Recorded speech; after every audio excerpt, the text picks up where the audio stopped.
to Raleigh, and I'll be there for about a week, and then fly back, and next week I'll fly to Turkey. So, Oh, geez. very busy. Yeah, yeah. What are you doing in Raleigh, outside of Raleigh? I'm doing an apologetics conference. Okay, that's cool. We call it Investigate Faith. Okay.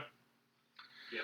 Yeah, I wanted to go to the Defenders Conference, but it didn't work out. I really want to go this year because they've got airmen, right? They got airmen going against Keener, and man, that just I mean, it's like the Final Four. it really is. It really is. You got Mike Lacona, Craig Keener, Rob Bowman, and right. Yeah, you're just missing like NT Wright, and then like that's it. So good deal. Okay, well, I think we're about ready to start here. I'm gonna go button some stuff up real quick. I'll be back, and then we'll get rolling. Okay. Sure, sounds good. Thank you. All right. You guys excited? Ready? Yes.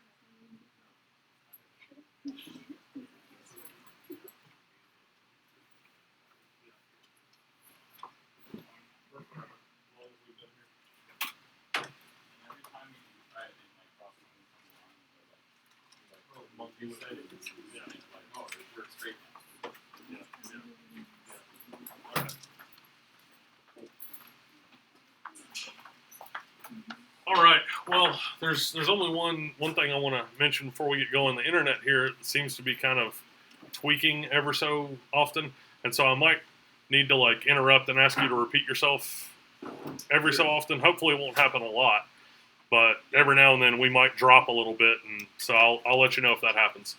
So, You got it. good deal. All right. Well, good morning, everybody. Good Welcome to your weekly edition of Cultures, Ancient Civilizations. You guys ready for this? Yes. I'm really excited. If nobody else learns anything, I'm looking forward to learning some stuff, and I'm pretty sure Jordan's pretty excited. So, worst case scenario, the two of us are going to geek out.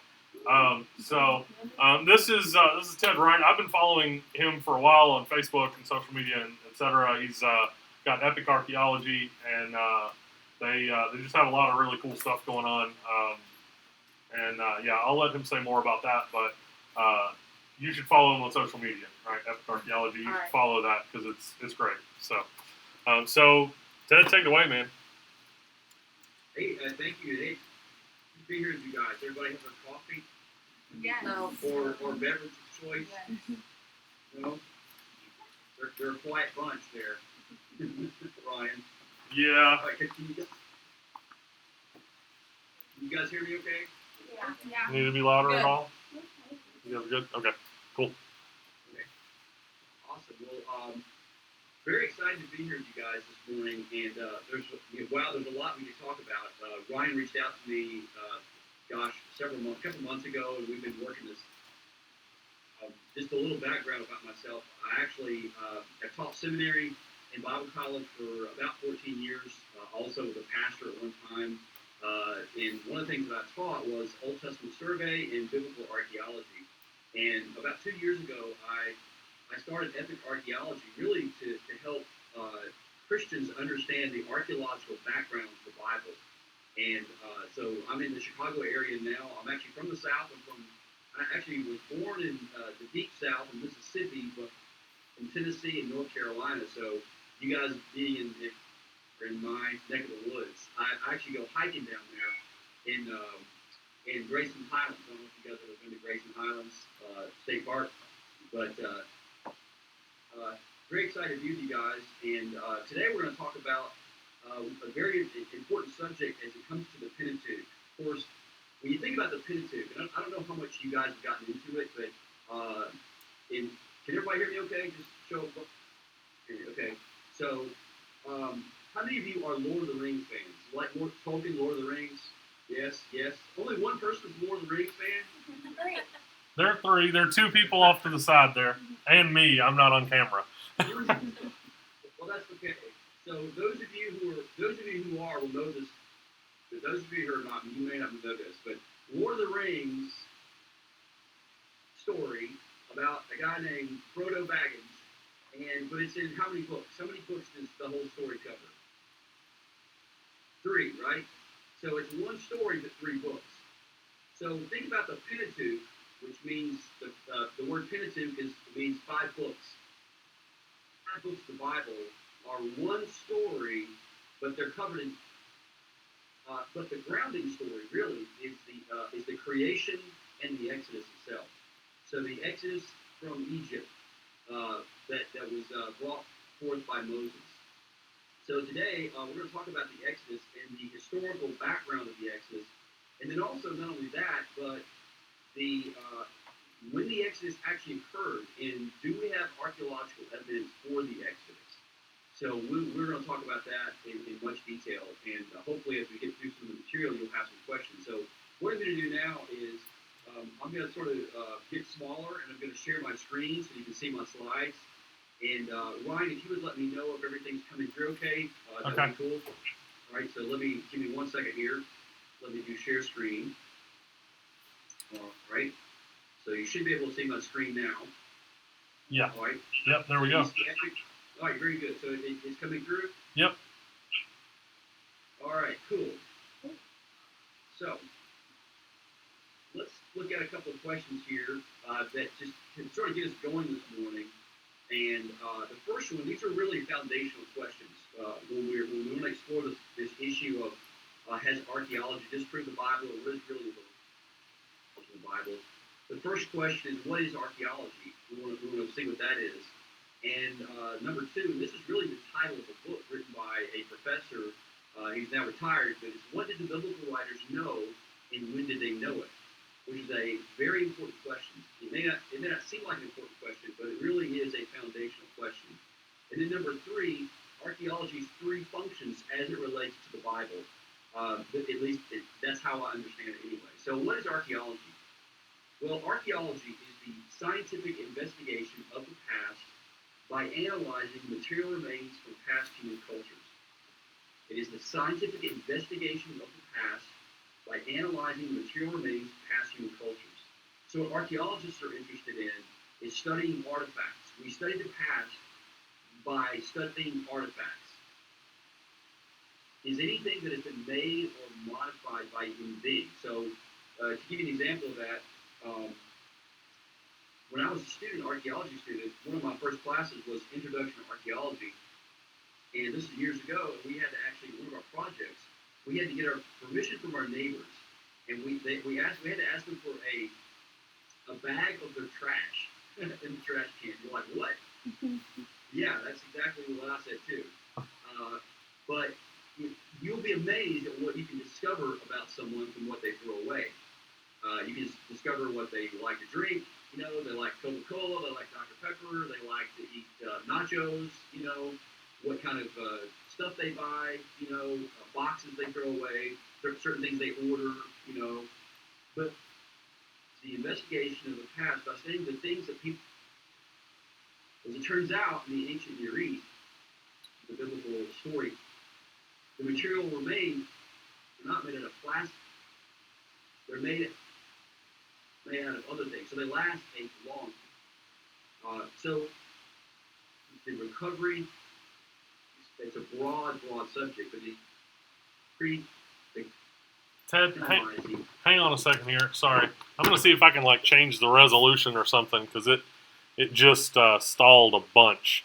So let's see if I can maybe change the quality or something and get it to not stall as much. I don't know. Sorry. Technology. Yeah.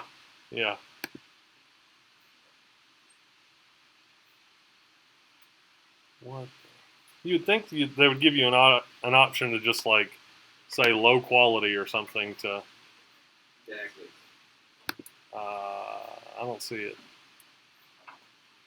Are any of my more technologically inclined students aware of anything that I can do to make this? I don't think the resolution is Yeah. if it's not preloaded. Yeah. Do you want to try like a hotspot? My I mean, yeah, we can try that. If one of you guys have that, whichever one you want to give that a shot. Yeah, yeah. Sorry, Ted. No worries. I'll drink my coffee. Yeah, yeah. You got it up already? Oh, Yeah. made phone. There it is. There it is. There we go. There you go, sir.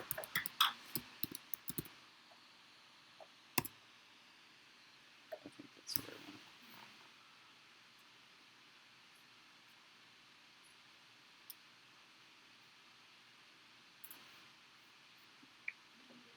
one. Nope, that's not the right one. Wrong password. Jordan, you're the worst. I'm so sorry. It'll just, you'll have to wait for it to fail. Hey, can I take pictures of this? Yeah, that's fine. Come on. Here, move the... Just took forever for it to fail. And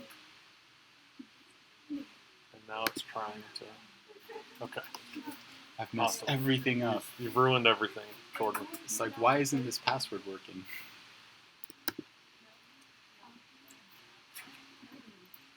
Okay, there we go. Alright. All right, Right try it one. one more time.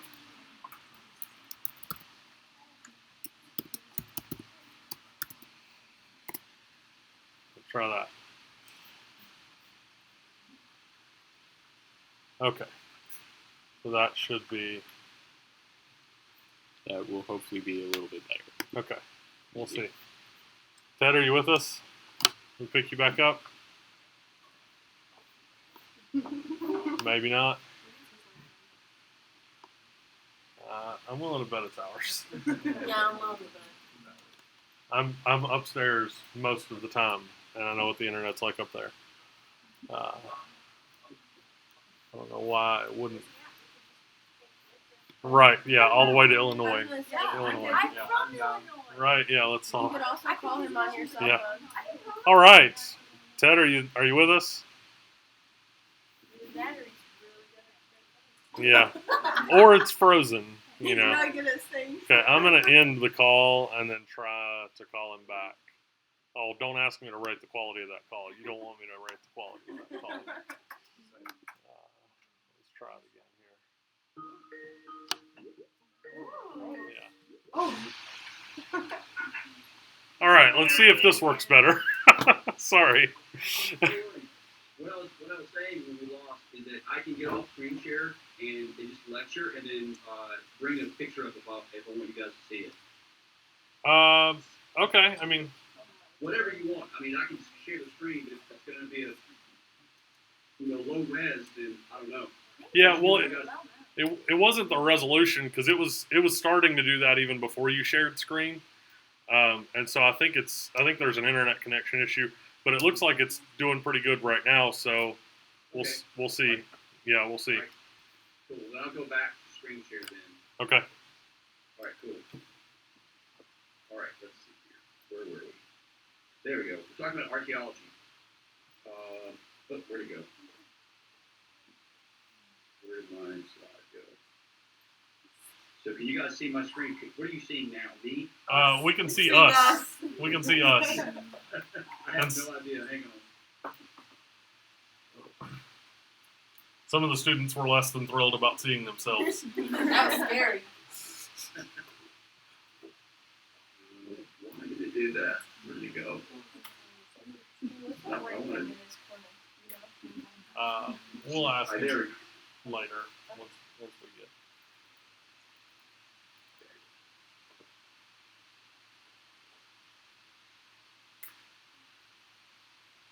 There you go. Yeah. There we go. All right. So can you see the slide now? Yep. All right. So archaeology is a study of the past by looking at the material artifacts. History is a study or investigation of the past by primarily using written records or text. So historians study the past by text or manuscripts or whatever the case may be, whether it's papyrus or ostraca. An ostraca is a piece of pottery that actually has writing on it. It could be a temple wall, a palace wall, it could be a pyramid, it could be anything.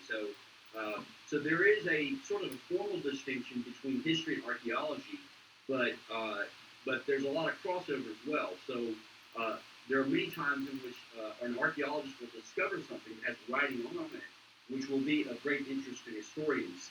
And likewise, historians may find a text that may illuminate an archaeological discovery. Now, in the past, I would say 40 to 50 years, academia, in large, not just archaeology, but academia, the whole university at large, in studying, whether it's just archaeology or biology or whatever, people have become very, very specialized in their field. So what that means for us is that archaeologists, more often than not, just look at the archaeology, and historians just look at the text. And that's a problem, because I think you should look at all of it together. You should look at the archaeology as well as the historical records as well. And so in biblical archaeology, the high point in a synthesis between the archaeology and history and textual studies was back in the 1940s and 50s, actually really more 40s. And the guy who was probably one of the most important figures in American biblical archaeology, and really not just America, but in the world as well, and that his name is William Foxwell Albright. William F. Albright. He is the father of American biblical archaeology, and he really synthesized archaeology and biblical studies. But today, archaeology has gotten away, radically far away from the Albright synthesis of trying to see how it all fits together. And now people are becoming very, very specialized, as we're going to see later. So what are the three functions of archaeology? Number one, archaeology can affirm the historical basis of the text. It can tell us whether or not this person existed, whether or not the city existed, whether or not this place existed, etc., etc. You get the idea. Number two, archaeology can illuminate the cultural background of the Bible. So, the Bible was written at least 2,000 years ago, and perhaps 3,000 or 4,000 years ago, depending on who you ask, in the earlier text of the Old Testament. So archaeology gives us sort of like a flashlight into history, so it helps us to see what the past was like, what the biblical writers knew, and how they understood life. And it can also help clarify certain passages in the Bible. So really the function of archaeology, as it comes to biblical studies, is three, really. Number one, it affirms the historical basis, or it can affirm the historical basis of the Bible. It can illuminate the Bible. It can clarify the Bible. Now, on point number one, I want to say this about this idea about archaeology affirming the historical basis of the text. People often ask me, they say, Ted, can archaeology prove the Bible? And they'll emphasize the word prove. And I have a master's degree in philosophy, so I'm a little hesitant to use the word proof as in sort of like a mathematical proof. But what I would say is that archaeology can definitely affirm the historical basis of the text. So let me explain in an easier to understand way, perhaps, that you might have to get this. So if you're looking for 100% absolute certainty, archaeology is not going to give it to you. If you want absolute certainty, then you go to math or some type of logic or syllogism. So archaeology is based on induction, and it yields a probable conclusion. So whenever we discover a new discovery, it will take years to really see that discovery in its proper context. But it can absolutely affirm the historical basis of the Bible. There are one example, and I think perhaps Professor Ryan may have mentioned this to you guys in class. If he hasn't, then shame on him. No, I'm just kidding. But it's just last year, actually. Now, it was discovered in 1967, but it wasn't until last year until it actually the inscription came to light, and that is they found the signet ring of Pontius Pilate. And many people know who Pilate is. Pilate was the one who, of course, presided over the trial of Christ there in Jerusalem when Jesus was stood on trial. They actually found his signet ring. So here's a case in which archaeology affirms what the Bible states as a person who existed. Now, that's not the only thing. We've also discovered something called the Pontius Pilate inscription. So here's direct archaeological evidence that this person named Pontius Pilate existed. Now, again, these are not the only two things. We also have the historical writings of Josephus, Flavius Josephus, as well as the Roman historian Tacitus, and the Bible itself. So he's a very well, at least in ancient history, he's a very well affirmed person in the Bible. So archaeology affirms, eliminates, and clarifies, and we'll get into that more as we get into the material today. What we're going to talk about is something that really is exciting to me, and I think is a foundational event in the Old Testament, and that is the Exodus and Conquest. I don't know if we'll have time to get into all of it, but we're certainly going to introduce you to some amazing things. I don't know how much you know of archaeology, but let me just say that we are living in one of the most exciting times as it relates to archaeology in the Bible. It is truly, truly amazing to see how the history and the archaeology is really bringing these things into focus. So when I think about the Exodus or Conquest, one of the things that a lot of people think about is, the movies, like the Ten Commandments. I don't know if you've ever seen that movie. It's an old movie starring Charlton Heston. And one of my favorite pharaohs was Yul Brynner. Of course, he played Ramses II in the movie The Ten Commandments back in the I think it was in the 50s or 60s, I forgot. But it was truly a remarkable movie of kind of a historical fiction of the Exodus. And then the most recent one was put out just a few years ago, and Christian Bale, the guy who played Batman, played Moses. So, but I don't know if it was the best rendition of the Exodus. I think they took a lot of historical license with it. But the real question is that I want us to look at today: did it really happen? I mean, it's one thing to talk about the Exodus, the parting of the Red Sea, the plagues, all that stuff. It's one thing to talk about, that in a Sunday school lesson or in a Bible college setting. But the question that I really want to put in the forefront of your mind is, did it really actually happen? Did it happen? Do we have evidence that it happened? And this is a very important question. So what you see in front of you is a quote from a typical sort of attitude that people have today about the Exodus. This is from a scholar by the name of Baruch Halpern, in a book he wrote, or an article rather he wrote, called The Exodus from Egypt, Myth or Reality, edited in a book by Herschel Shanks called The Rise of Ancient Israel. And you can see the quote there. And what he's doing here is he's comparing the Exodus with the Odyssey, written by Homer, the Iliad and the Odyssey. He basically says in both cases there is evidence of that peculiar process of oral transmission in which the story is renegotiated with each separate audience each time it is told. Each story reflects a healthy admixture of fancy with whatever is being recalled. The Odyssey is basically a piece of children's literature, so in its way is the story of the Exodus. It is the historical myth of entire people, a focal point of national identity. The actual evidence concerning the Exodus resembles the evidence for a unicorn. Wow, it's pretty harsh to say that.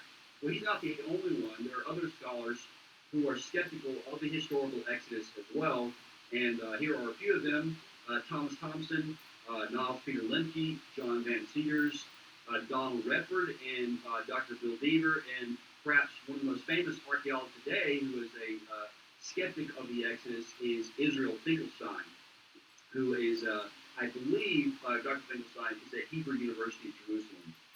So, for the most part, archaeologists today and scholars today completely discount the Exodus. And why they do so, that could be a whole other lecture for another time. But let me just say that they have adopted a very, very skeptical view of the text. And another thing that comes into play with these guys is their philosophy, their undergirding philosophy that they are drawing from. In fact, the first four guys mentioned, Thompson, Lemke, Van Seters, and Redford, all follow this postmodern philosophical outlook. They don't think that historical knowledge is even possible, which is amazing to me because one of the criticisms of them is that what they say is that you can't know history because as soon as you write something down, then it's open to interpretation. The problem is that once they write their own books, then you can't understand what they say because their writings become historical. So they follow these self-referentially absurd philosophies that you really can't believe. Beyond that, though, beyond all the philosophical criticisms of this view, there are really strong historical and archaeological arguments against their view as well, which that's what I want to focus on. I want to focus on the archaeology to counter evidence that these guys are wrong. So if some of you may or may not be interested, but I actually did a debate with one of those, not that one of those guys, but another one of their same light. His name is Dr. Bob Price. He's on the right there. This is on my website. If you go to epicarchaeology.org and you click on blog and you scroll down to a debate, the Exodus Fact or Fiction, a debate with Bob Price, you can listen to it. The link should be there on the website. It's on the Unbelievable podcast. It was only an hour long, and we really couldn't get into the details of the debate, but I got a lot of good feedback from that. So if you want a good little 1 hour back and forth on the Exodus and whether or not it happened, then check out my debate with Bob Price there on Epic Archaeology. Okay, so let's talk about Israel. I think most of you guys probably, very likely, don't deny that there was a people called the ancient Israelites. I mean, I don't think anybody, you wouldn't deny that. But what you should know, and I don't know how deeply you guys have read into this, but there is a whole host of views in scholarship about the origins of Israel and whether or not Israel did exist.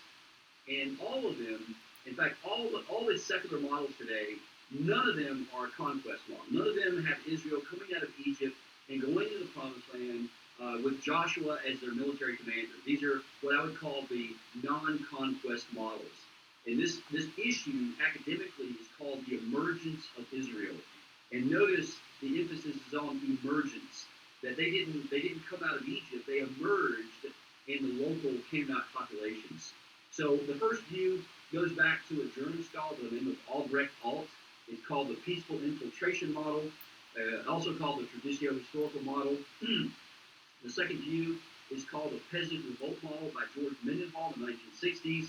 And the one that's popular today is something called the agricultural resettlement model that was put forth by the Israeli scholar Israel Finkelstein. And that's where most people hold today. Now, what in the world does this mean? What this means is that Israel did not come out of Egypt. They emerged from the local Canaanite, within the local Canaanite population. Essentially, what Finkelstein says, let me back up, I'm jumping ahead of myself here. What Finkelstein says is that there was the collapse of Canaanite culture. So let me back up, I'm getting ahead of myself here.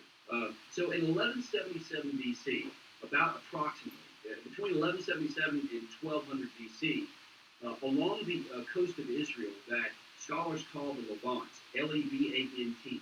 We call it, it's a geographical term, and it goes all the way up into Syria, Lebanon, and you go all the way down into the northern part of the Sinai, along the coast of Israel. So all along the coast of Israel, the Levant, even to the south into Egypt, there was this massive influx of these people from the Greek islands of Cyprus and Crete, and they were called the Sea Peoples.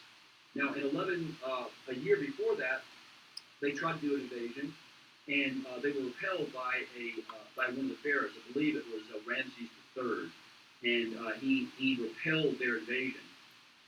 And so this massive influx of Sea Peoples that eventually became the Philistines. The Philistines originally, there's some new genetic evidence to show that the Philistines were of Greek or Cretan origin. So it actually matches what the biblical record says as well. So why do I mention this influx of the Sea Peoples? Because it was in this influx of Sea Peoples that in Israel, there were already people living in the land that were sort of loosely called the Canaanites because they lived in the lands of Canaan, and they sort of overran them. And so what Finkelstein is saying is that as these people began to be overrun by the Sea Peoples, then one of those other groups of people living in the land began to resettle where these local Canaanites were driven off by the Sea Peoples and began to identify themselves as Israelites. So they didn't come out of Egypt. They didn't come out of the wilderness. They came actually as a result of the collapse of Canaanite culture from the influx of the Sea Peoples. That's what Finkelstein says. But the thing you need to take away from this is that even if you don't understand anything I just said, the one thing you need to get away from this is that all of these models, every single one of them, none of them actually takes the Exodus seriously. They all completely doubt the Exodus. That did not happen. That's why I call them non-conquest models. Non-conquest models. So that's all I'll say about that. Let's go to the next thing here. Talk about chronology and dating options. So when it comes to the Exodus itself, the most important thing about finding the Exodus is knowing where to look for it in the dating. And let me just say here, very simply, that there really are only two possible dates for the Exodus. Now, again, there may be three or four, but in reality, if you've ever studied this issue in any form whatsoever, truly there are really only two major options for the dating of the Exodus. And they are respectively known as the early date and the late date. And or actually, the top one is actually the late date. The early date is the one at the bottom. But they're also called the 13th century Exodus or the 15th century Exodus and Conquest. So in the 13th century, one of the views is that the Exodus occurred sometime around 1267 BC, and the Conquest happened around 1220 to 1230 BC, which would mean that if the Exodus took place in 1267, then that would mean that Ramses II would have been the pharaoh of the Exodus. But there's some problems with that, and we'll look at in a moment. The other view is called the 15th century view of the Exodus and Conquest, and what that view does is it places the Exodus in about 1446 BC, and it would place the Exodus as occurring right at about the time of Tutmosis III or Amenhotep II. So why, let me just go forward here and talk about why these two views are important. So chronology is the backbone of history. That's one of my favorite scholars, Edwin Thiel. He was the father of modern chronology. Chronology is basically putting the right date, the right event. And Thiel said that chronology is the backbone of history. So the reason why a lot of people don't find evidence for the Exodus is because they're looking in the wrong time. They're looking in the wrong time frame. If you say the Exodus occurred at a X date and you don't find it, then you got the date wrong, then obviously you're not going to find it. So it'd be like, just recently we remembered 9/11, of the event of when the planes hit the towers in New York. But if we say that the event of of course, it won't be remembered that way, but if we put the wrong date on it, and we try to find evidence of the destruction of the Twin Towers, then we're not going to find it. It's got to be the 9/11. We've got to look in that time frame. In the same way, when we're looking for evidence for the events in the Bible, if we put the wrong time on it, then we're not going to find it. So dating biblical events is the source of a lot of debate today among scholars. This is very, very important to think about. At the heart of the debate in the Old Testament is really about chronology. It's about when do these things actually happen. So the late date, let's look at that first. It's based on references to the store cities of Pithom and Ramses in Exodus. We read about the Exodus account. It mentions these cities. One is called P. Ramses. Sometimes it's translated that way, or Pithom and Ramses in the Exodus. And we know when these cities existed, and they existed approximately during the time of Ramses II. So we'll address that here in a moment. There's some problems with that, though. The store cities are actually an anachronism. So, in other words, the biblical writers, as they are copying the Old Testament, they're copying the book of Exodus, they're actually recording the names of the cities that would have taken place later. So, kind of like if the city of Houston, Texas, it used to be called a different name, and I forgot the name. It was something like Smithville or something like that. So if you're writing to a modern audience and you want to refer to Smithville, you won't call it Smithville. You're going to call it Houston because people today know it as Houston. Well, in the same way, the biblical writers, as they're recording the story of the Exodus, they're recording the names that people would have understood it. That's one option. But it very well could be what we call a historical anachronism. So you rename it based on what we know of the current name of the city. But the other solution is that the city itself, the name Ramses, could have been in use before Ramses. In fact, that is actually the case. The name Ramses preceded Ramses himself. There was actually a place in the Nile Delta in Goshen called Ramses, and we'll talk about that here in a moment. So, and that's where I believe the Israelites were located. Also, the fact that Ramses II is problematic for reconciling with the biblical text. Why so? Because it gets a little detailed here, but let me just go. Basically, so if you remember the story of Moses in Egypt, he's drawn from the Nile by the Egyptian princess, and he's raised in the Egyptian household. And then he kills an Egyptian. He learns about that he's really a Hebrew. He's raised as an Egyptian. He learns that he's a Hebrew, and he sees an Egyptian beating a Hebrew slave, and he kills the Egyptian. Well, he flees to Midian. He's there for 40 years. And then the text says, actually, it's Exodus and also all the way in the book of Acts, where Stephen is speaking to the Sanhedrin. And he's sort of reviewing the history of Moses. And he says Moses returned to Egypt after the Pharaoh had died. In other words, the Pharaoh that was in existence when he fled. So he had to have been there for 40 years. So there are only two pharaohs whose reigns are longer than 40 years. And the two pharaohs, there are a couple of them, but the two in this particular time frame are Ramses II, who reigned for 66 years, and also a pharaoh by the name of Tutmosis III, who reigned for approximately 54 years. So the only pharaoh that would fit that scenario from a chronological standpoint would be Tutmosis III. So what I mean by this, and what this sort of means for us in English, to break it down to you, is that if Moses fled to Midian, he's there for 40 years, he couldn't have come back after 40 years because Ramses would have still been alive because he reigned for 66 years. So I hope that makes sense. So it just can't be Ramses II. And then perhaps even if you didn't have the first two, the events of the Exodus and conquest really stand or fall together. And if we're going to place the Exodus in 1266, the conquest must be 40 years after the Exodus. And in the archaeological record, we find no evidence, no archaeological evidence for the conquest. So this view, I think, has got some major problems. And again, these are just a summary of the views. You can read about this more in there's some articles that I can send Ryan if you're interested in knowing the critiques of the late view. But those are just some off the top of my head. In fact, I just mentioned a minute ago about this. The events of the Exodus and conquest stand or fall together. There's a quote by James Hoffmeyer, who's an Egyptologist. So if we're going to see the Exodus, then we should see the conquest in Israel as well. So you look at the events together, they stand or fall together. So either they both happened or neither one of them happened. And here's the thing, that most scholars today, when they look at the Exodus, they assign an incorrect date for it, and then they look for it in the archaeological record, and it's not there. And so no wonder they don't find it because they're actually looking in the absolute wrong time frame.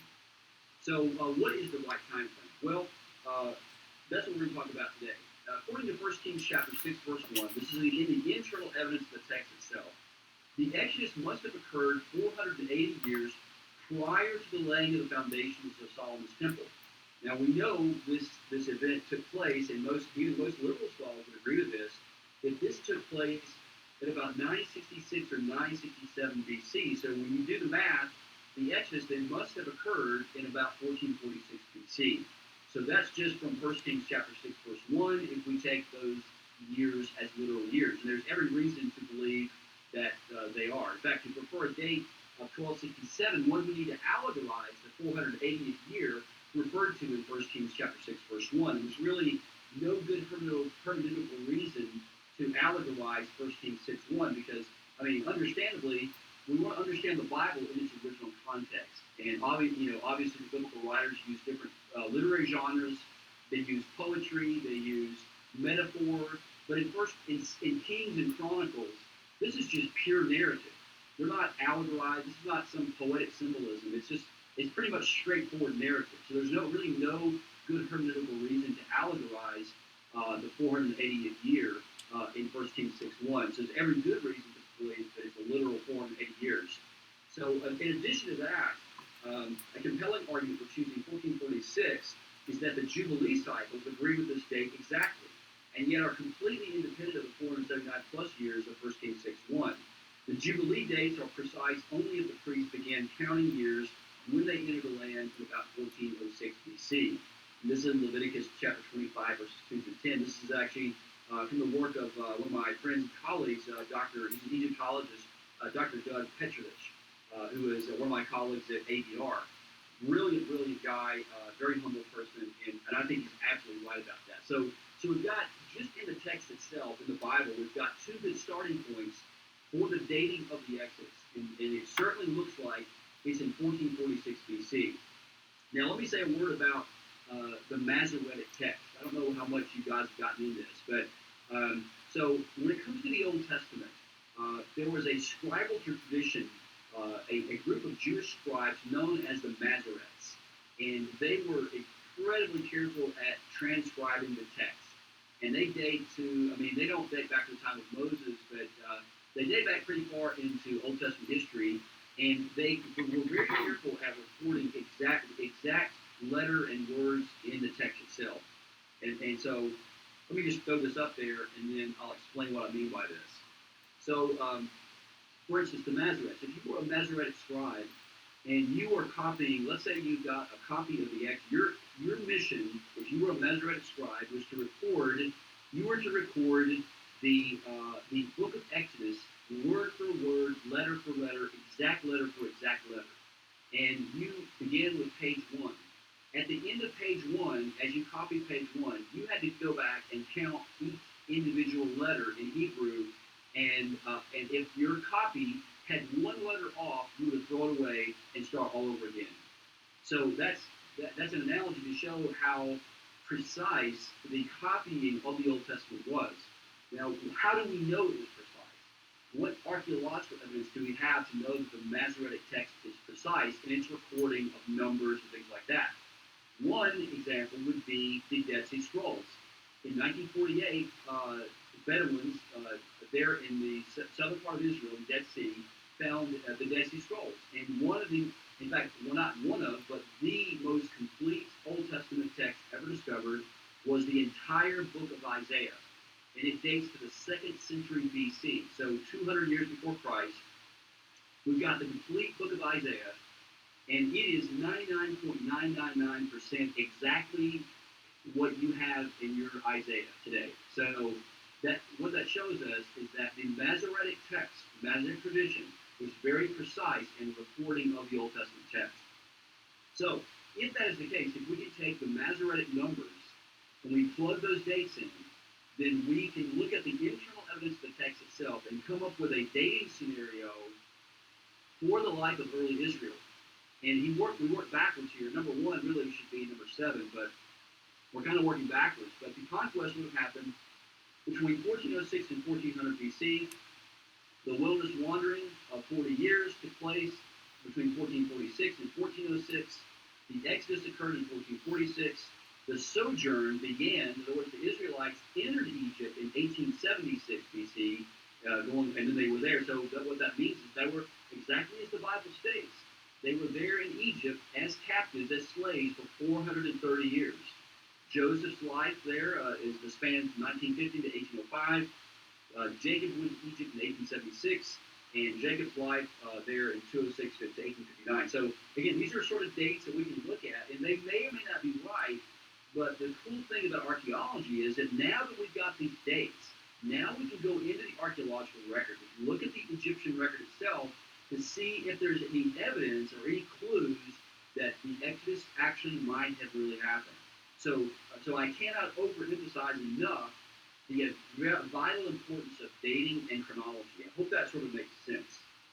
All right, so far we've covered a lot of stuff. I know that I talk fast, but some of my students said that Professor Wright, listening to you is like drinking from a fire hydrant. It's like I can't take it all in. So I'll stop there and ask if there are any questions so far.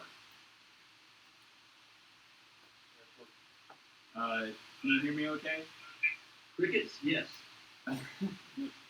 So I've been reading a lot currently about the Battle of Jericho, because I know the Battle of Jericho is really often cited in the discussion about biblical inerrancy.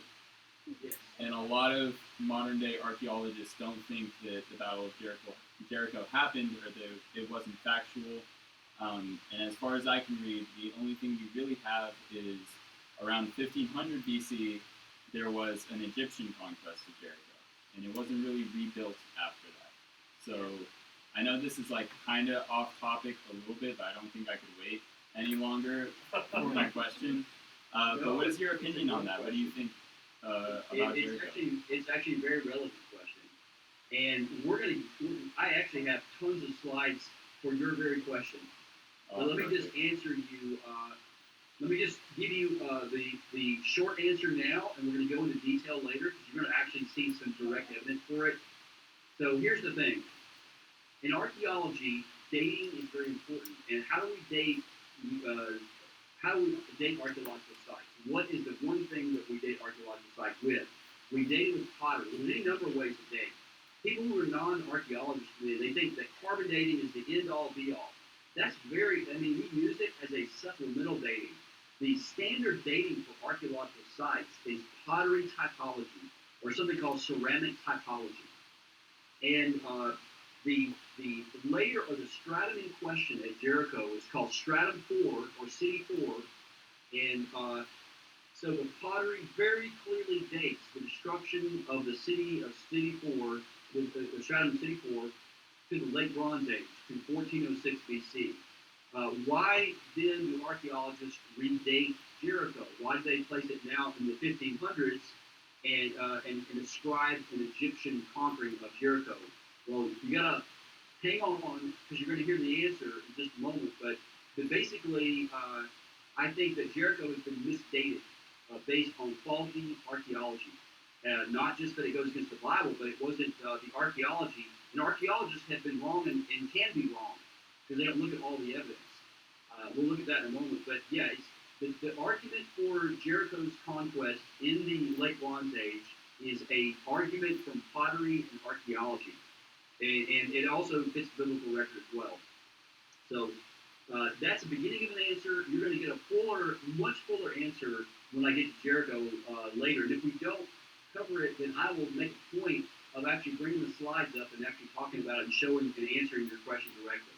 But that's a great question because it really touches on a very important point that I was making earlier, and that is the Exodus and the conquest stand or fall together.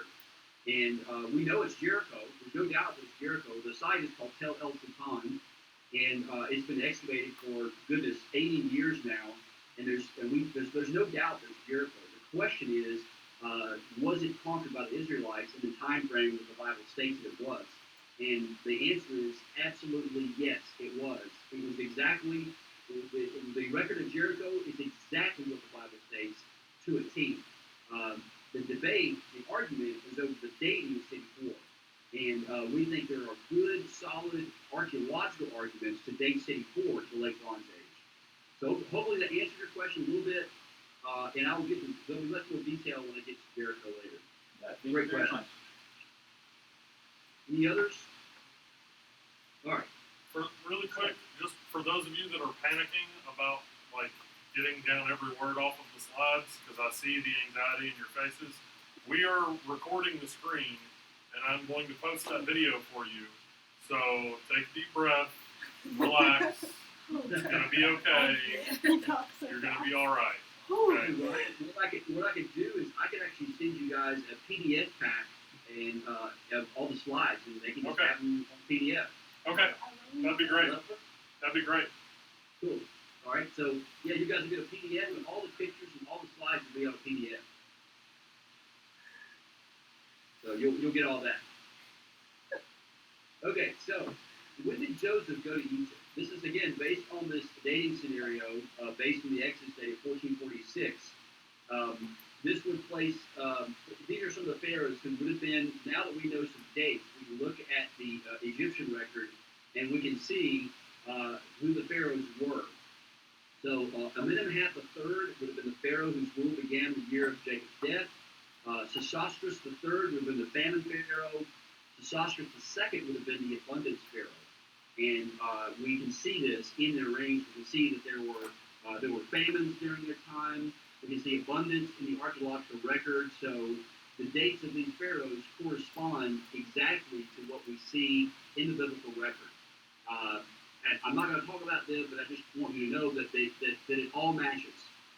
This all matches together from what we know of the biblical record and also what we know of the Egyptian record as well. All right.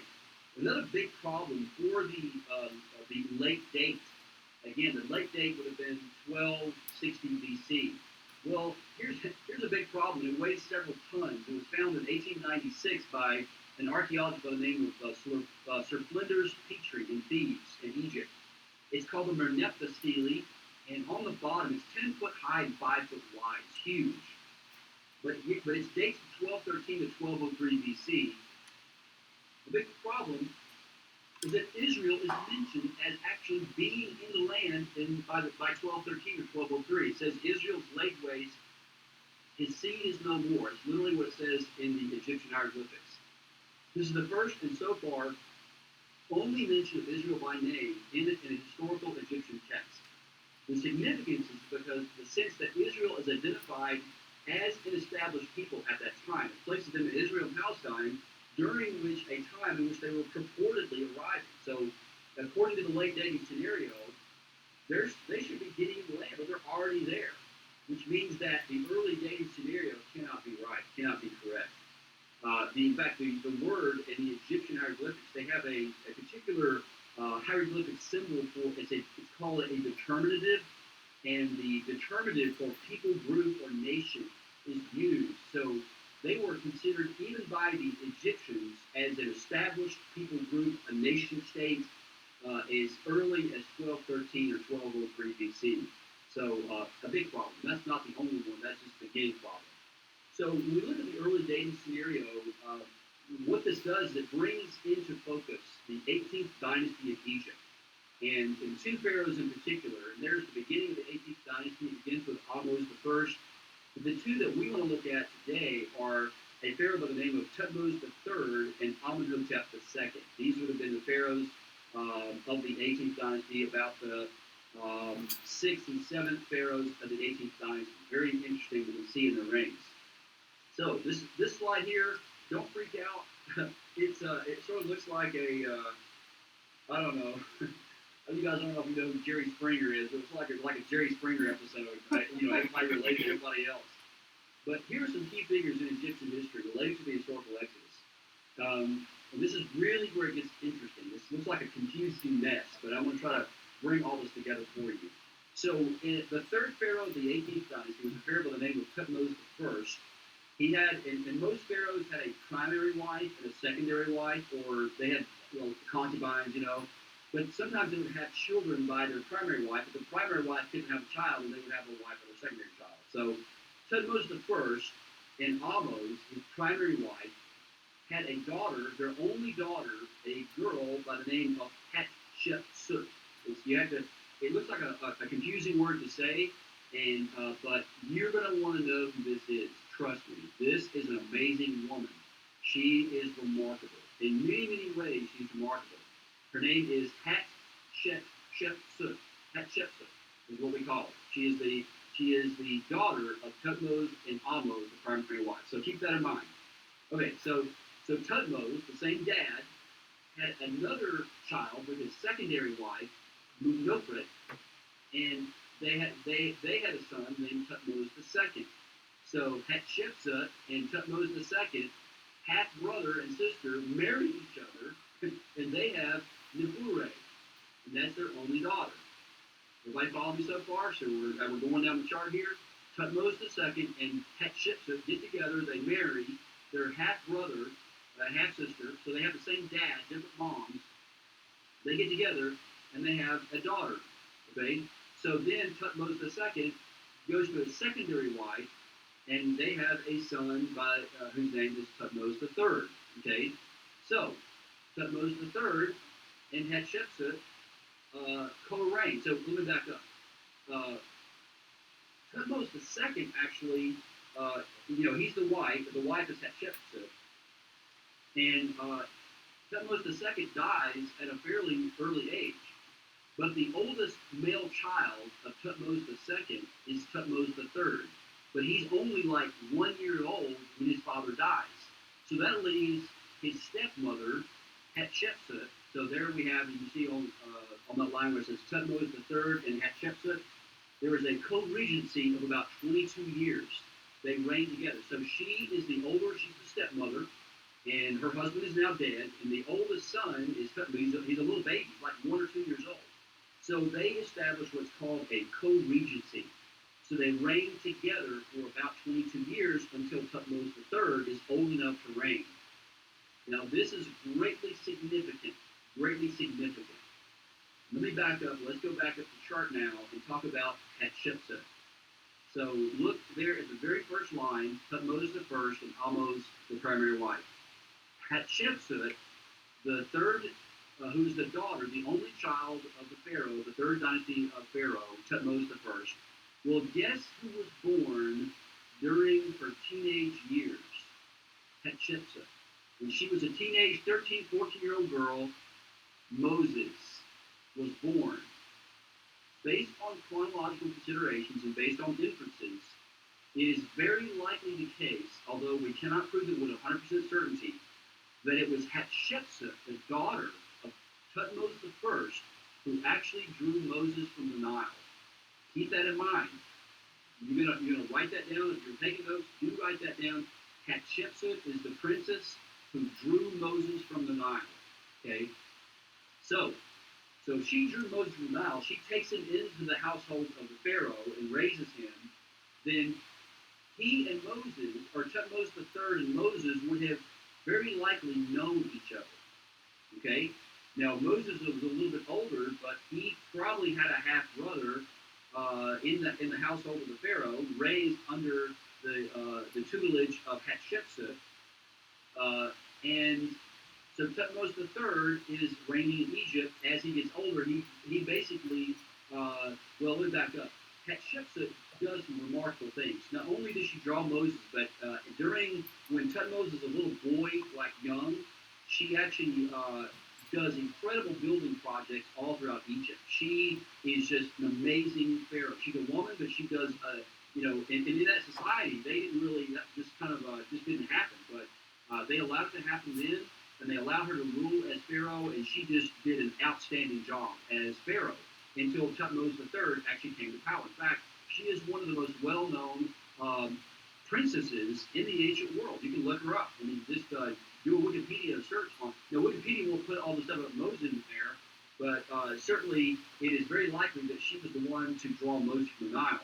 So Thutmose III and his stepmother co-reign, and there's every indication that they had a good relationship. That Thutmose III did not look down upon Hatshepsut. He looked at her with great affection. They were not at enmity with one another. Okay, so that's where it's interesting as well. This is all, I'm mentioning all this because it all fits in the scenario of the Exodus. So she eventually dies. Hatshepsut does, and Thutmose III, with his primary wife, had a son, his firstborn son, whose name is Amenemhat. Well, guess what? Amenemhat dies. He's the firstborn son of the pharaoh. So he has a secondary wife, Merte Hatshepsut, named after Hatshepsut, and they have a son named Amenhotep II. So Amenhotep II is not the firstborn; he is the secondborn, or he's the one who the firstborn obviously would have been Amenemhat. He died. Why is this significant? Because if Amenhotep II was the pharaoh of the Exodus, then what this would mean is that he would have survived the plague of the firstborn, because he was the firstborn. Not only that, but his only son, his oldest son, actually died before he took the throne of Egypt. How do we know that? Well, we know that because of the Great Sphinx in Egypt near the pyramids. There is an inscription known as the Dream Stele of Thutmose IV, and that is basically the younger brother of Amenhotep, the younger brother of Amenhotep's oldest son. So basically, Amenhotep II's oldest son dies, and his second or third son succeeds him as pharaoh, which all lines up with the biblical scenario of the plagues. One of the amazing things that Hatshepsut built in the Valley of the Kings is a remarkable mortuary temple known as Deir el-Bahari. Isn't that remarkable just to look at? And even in its ruins, it is just incredibly beautiful to look at. It is considered to be one of the wonders of the ancient world. Even back in the ancient world, it's considered to be amazing. So this is actually a close-up picture. As you walk up the stairs, you're literally walking into the side of a mountain where Hatshepsut would have been buried. This is in Deir el-Bahari. It's the Valley of the Kings, where all of the kings and the pharaohs would have been buried. And by the way, if you look at, and I don't have, I've got one later in the slide, but if you imagine a picture of Egypt, in which the Nile flows from the south to the north, on the western bank of the Nile, that's where the sun goes down, and that's where the Egyptians believe the soul or the Ba went in the afterlife. So most of the dead lived, or they were buried on the west side of the Nile. That's where the Valley of the Kings is located. So one other thing is a description here. This is Tutmosis III. Remember, he was raised by stepmother, Hatshepsut, and there she is on the right, and with the pharaonic skirt on, or kilt on, and the crowns of Upper and Lower Egypt, and she is reigning, doing her thing, and he is, of course, looks like a teenager by then. At some point, Hatshepsut actually puts him in charge of the military, and Tutmosis becomes an incredible military commander. In fact, he is considered to be the Napoleon of Egypt. He was such a successful military commander. Tutmosis III actually does 17 campaigns into Israel and into the northern part of Israel in ancient Assyria and parts of Lebanon. This is this is actually a description on the seventh pylon of Karnak near Luxor, Egypt, in which it shows Tutmosis III actually smiting all of his enemies. He does 17 campaigns. He expands the borders of Egypt and just is an incredibly successful pharaoh. Now remember, his son is Amenhotep II. And Tutmosis, in all of his victories, gives the glory to one of the chief Egyptian gods, a god by the name of Amun-Ra. So he's just very well attested in the archaeological record. In Istanbul, Turkey, the Byzantine Roman Emperor Theodosius I actually brought back from Egypt in about AD 390. He had an obelisk of Tutmosis III cut into three pieces and placed in a giant hippodrome. On the top part, only the top part of it still survives. In fact, if you go to Turkey today, it is in the ruins of an ancient hippodrome in the ancient city of Constantinople, which is now known as Istanbul. But it is the obelisk of Tutmosis III. So here's the question. Based on these chronological considerations of looking at the Exodus, it certainly seems like, and again, this is not just my opinion. If you want more detail about this, then the book by Dr. Eugene Merrill called A Kingdom of Priests, A History of Old Testament Israel. You can check that out. It is published, I think, by Baker Books, and it is an absolutely great account of the historical Exodus and some of these connections between Hatshepsut and Tutmosis III.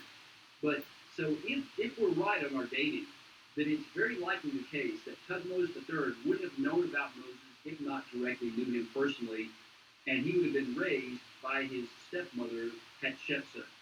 So quite remarkable. And we see evidence of him all throughout Egypt. He's a very successful military commander. Hatshepsut, there is a statue of her, and she very well could be the girl who drew Moses from the Nile. Now, the next slide I want to show you, there's an artist rendition of what that may have looked like. Remember when Moses' mother, and does anybody know what Moses, and just not looking at your Bible, but I love the name of Moses' mother. What was her name? You might remember? Anybody remember Moses' mother's name? Jochebed. That's a great name. But Moses' mother, Jochebed, she places him in a basket that is pitched inside and out. In fact, some people have made the connection, and that may be the case, that Moses' mother was thinking about Noah's Ark. She placed Moses in this little mini ark, and she trusted God to save him from the flood. So it's sort of a literary allusion there in the text itself. But in any case, Hatshepsut is the very likely the one who, and his mother made sure that she found him and she raised him in the household of the Egyptians. Now, The next slide I'm going to show you. Now, if you're grossed out, you don't have to look at this, but I'm going to forewarn you that we actually have the mummified remains of Queen Hatshepsut. How many of you guys would like to see it? I'd like to see it? All right, so I'm going to show you the mummified face of Queen Hatshepsut, and she actually looks like she's quite happy. She's got a smile on her face. All right, so here we go. If you're squeamish, then don't look, but if you want to see perhaps the woman who pulled Moses from the Nile, in 3, 2, 1. There she is. Now, I know it's kind of gross. I apologize, but the thing sticking out of her nose is actually something that the Egyptians used in the mummification process, and they're known as a natron. So natron is a particular kind of element found throughout Egypt, and it would essentially dry out the body. They would actually roll up little cotton bags of natron and stuff those natron bags inside the body to dry out the body. And they would also cover it in sand as well. So all the moisture of the body would be taken out, and then the internal organs would be taken out, and then the body would be rubbed with resins and honey and oil, things like that, and then wrapped in the bandages of the linen bandages of mummification. So in her nose there, it's sort of you can see the natron bags that are coming out there. But her hair, somebody asked me recently, did she have red hair? Probably not. I mean, it's possible that they could have had red hair, but it's very likely from the chemicals of the mummification process. But isn't that remarkable? That is, that very well could be the eyes in that face could be the one who actually saw Moses pull from the Nile, which is just quite remarkable to think about it. Now, here's where it gets even more interesting and more interesting. So, if you remember the scenario we talked about, remember Hatshepsut's stepson was Tutmosis III. Okay, at some point after Amenhotep II or Tutmosis III, all of her images, all the things that she inscribed about herself as Pharaoh were erased, or they were attempted to be erased all throughout Egypt. Why would, and Egyptologists today are divided over who exactly it was who enacted this prohibition of the images of Hatshepsut. Now, they wanted not only to erase her image, but also they wanted to chisel out her name.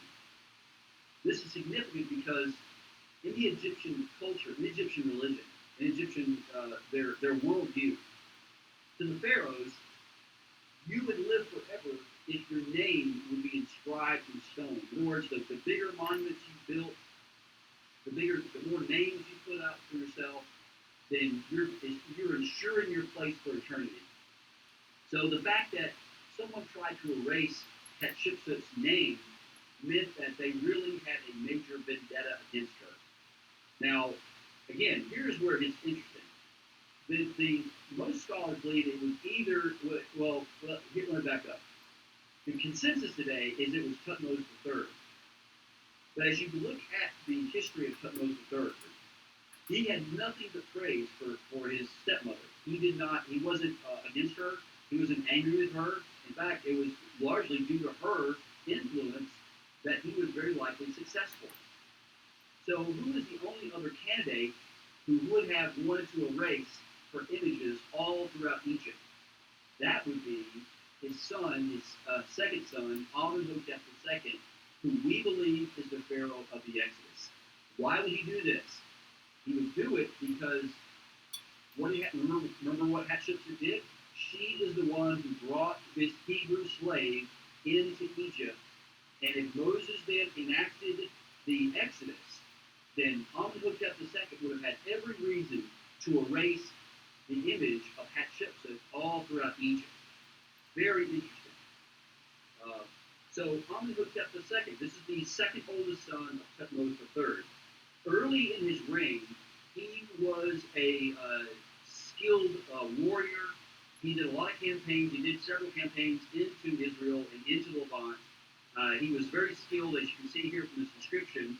This is him riding on a chariot, and he would boast that he could actually fire several arrows into a bronze shield at a full gallop on a chariot. So he was a very trying to follow in his father's footsteps, and he was trying to build his own greatness as a pharaoh. But again, when we're looking at him, if he is the pharaoh of the Exodus, then is there anything that we see in his reign that would indicate that that the Exodus happened in his reign? And there he is, another inscription of Amenhotep II, or a statue rather. So let's talk about where the Exodus may have occurred. Now here is a map of Egypt. You can see there the Nile flows from the south to the north. And let me just say that while we're here, I'm going to bring out a couple other things here. So you see there where the green is, that's really kind of what it looks like even from the satellite photograph. The rest of it is just desert. So you got desert on the left and the right, and right down the middle of it, you've got the Nile, and on either side of the Nile, you've got a little swath of green. And the delta in the north, that's actually called Lower Egypt. Lower Egypt. It's sort of confusing because the Nile flows from the south to the north. And Upper Egypt is to the south because of that northward flow of the Nile. So in each respective geographical area in Lower Egypt, they had a particular god or goddess who would sort of oversee or sort of be the representative god of each particular area. So Lower Egypt, the god was a snake, a female cobra, poised and ready to strike. The Egyptians sort of had a love-hate relationship with snakes. On one hand, they feared them. They were scared to death of snakes. Probably many of you are. I don't feel care for them myself. But on the other hand, they also believed that they were their protectors. So they had this sort of love-hate relationship with snakes. And as it turns out, the snake is one of the most important symbols in Egypt. And it represents Lower Egypt. It represents not only Lower Egypt, but it also represents the authority of the pharaoh himself. In Egyptian religion, the snake also represents the eye of Horus. One of the gods named Horus got into a battle with another Egyptian god named Seth and lost one of his eyes, and Horus fought to get his eye back. And it is believed that the snake is the eye of Horus. So it's sort of a symbol of power. And so whenever you see on a pharaoh's crown, you'll see a snake on the crown. Well, that is not by accident. The snake on the crown literally represents the authority of Pharaoh.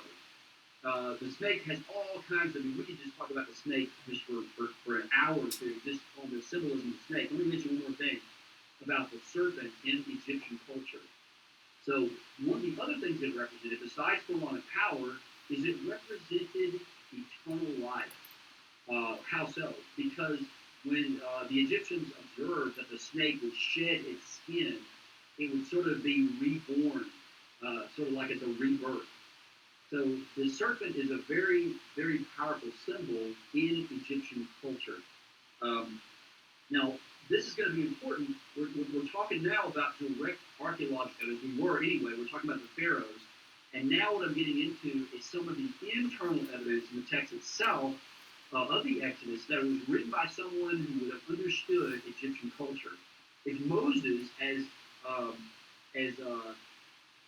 Stephen says in the book of Acts chapter 7, Stephen says that basically Moses was raised in all the ways of the Egyptians. And if that's the case, if Moses was trained as an Egyptian, he would have understood Egyptian culture.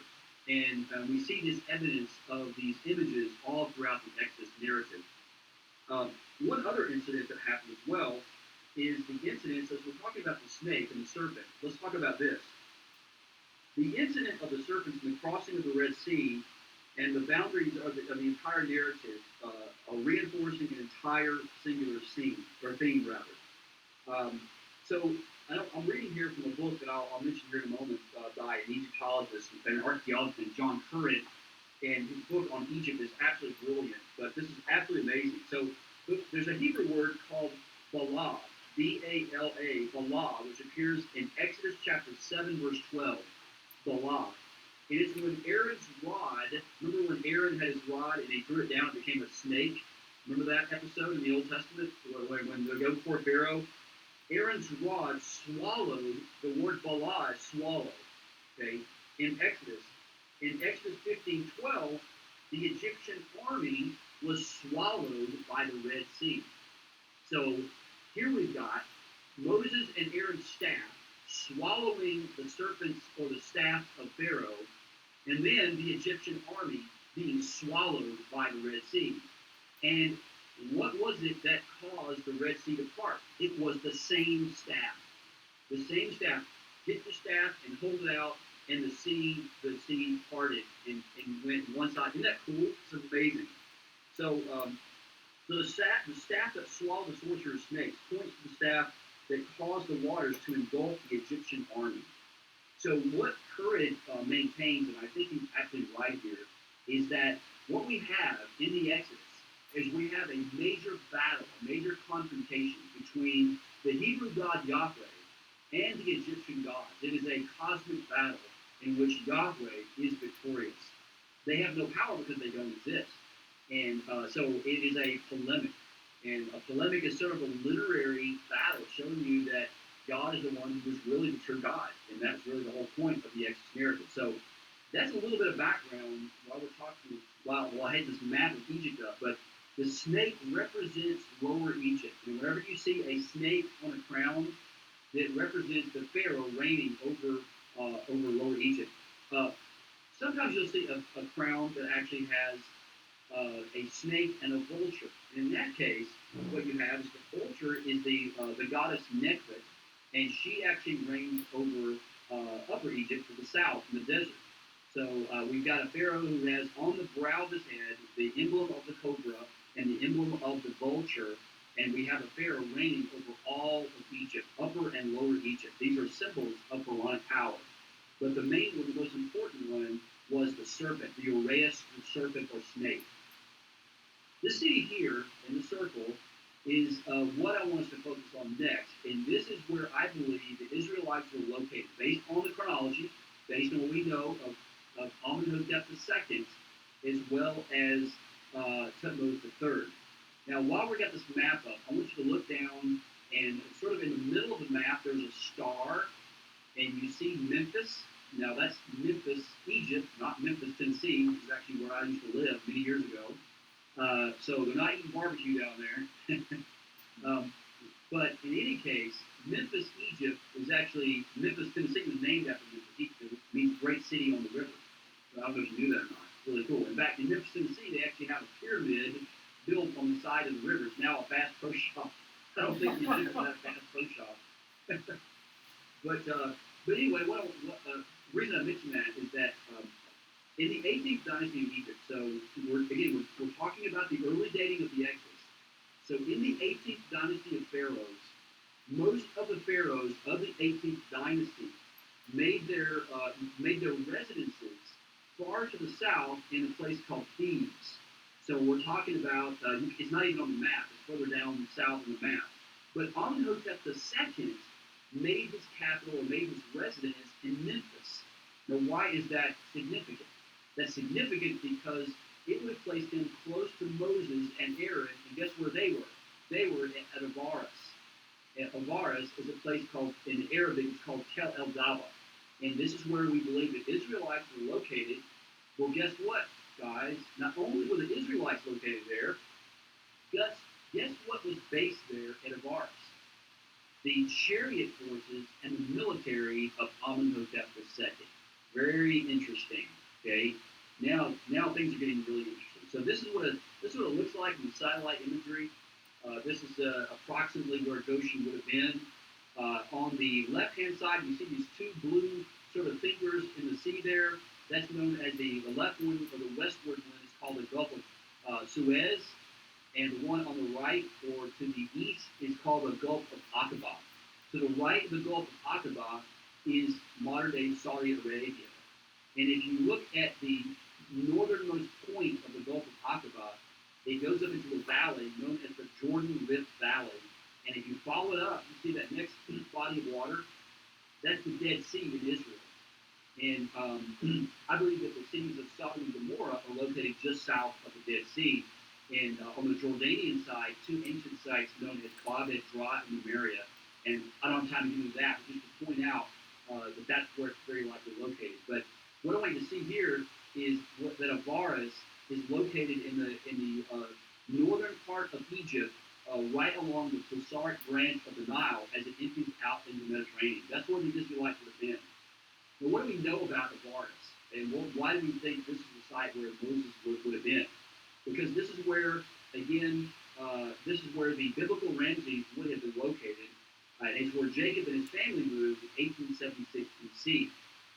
And we see this in the archaeological record.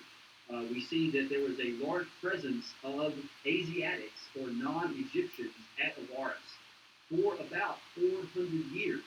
And they developed a peculiar kind of architecture, a residence called a four-room house. And we see this not only in Egypt here at Avaris, at Tel Ababa, but we see it migrate after the Exodus.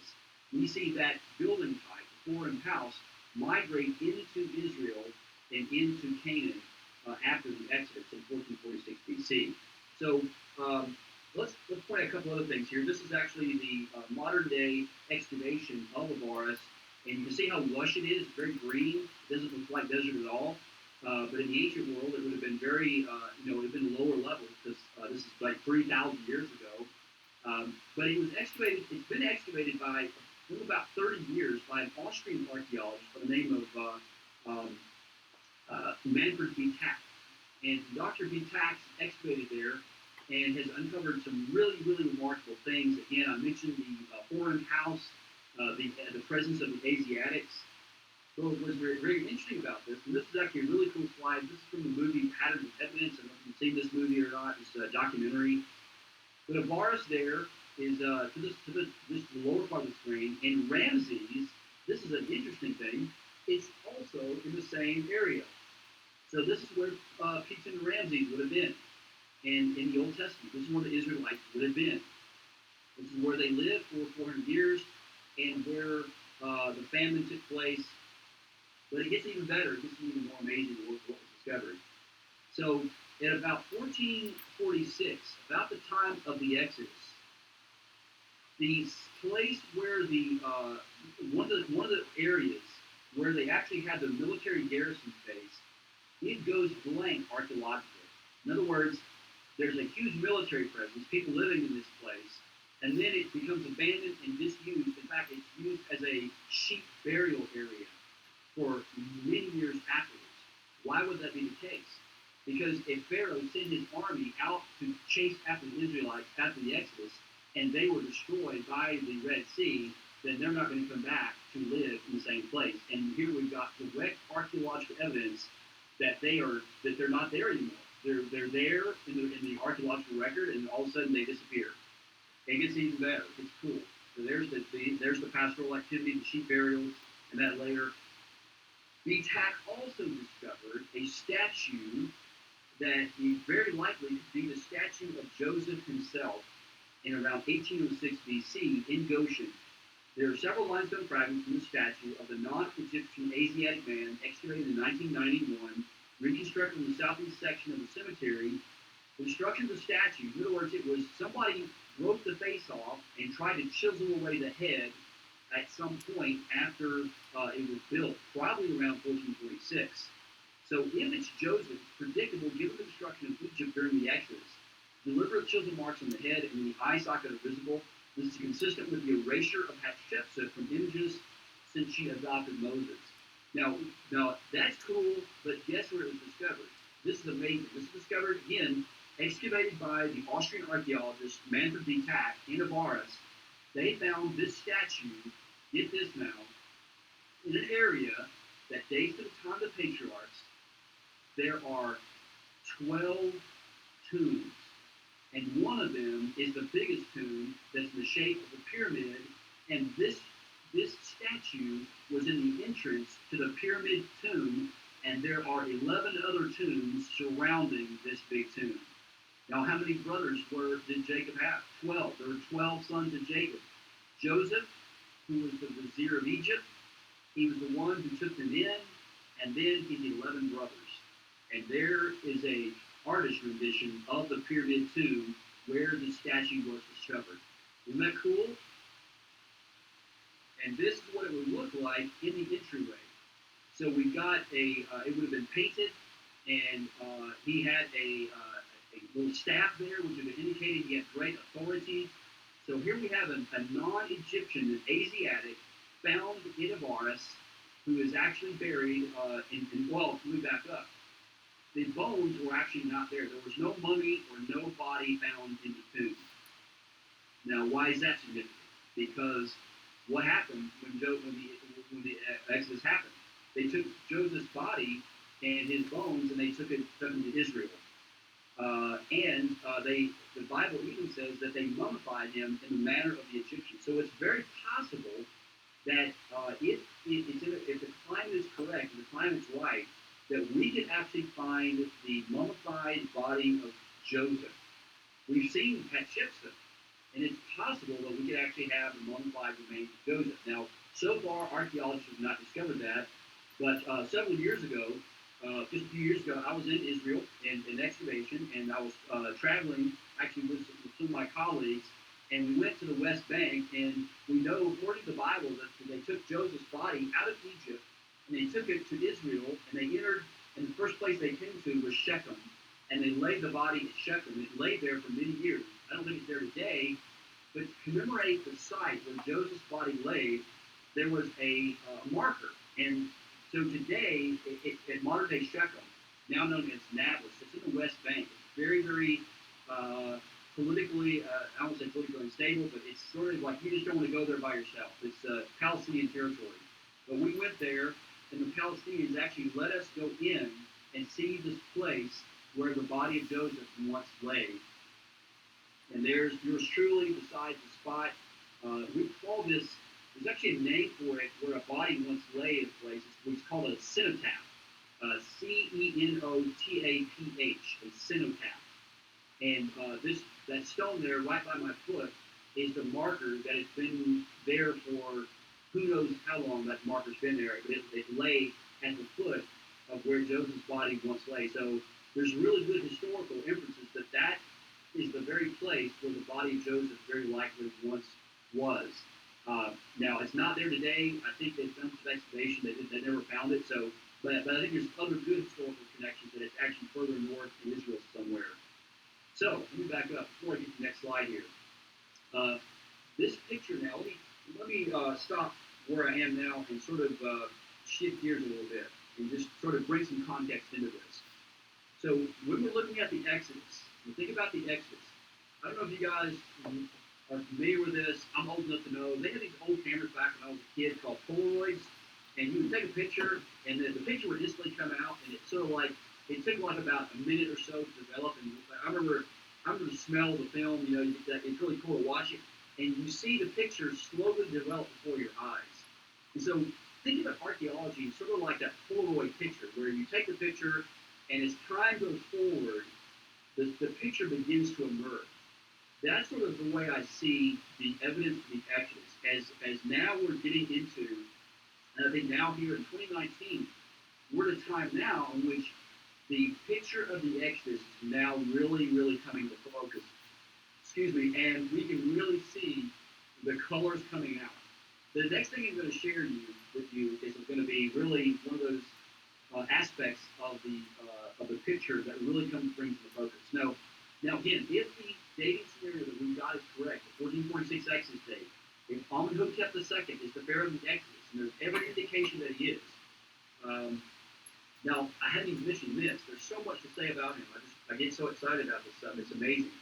And I don't have the slide for it, I don't think, so I'll just go ahead and state it now before I come to the next slide.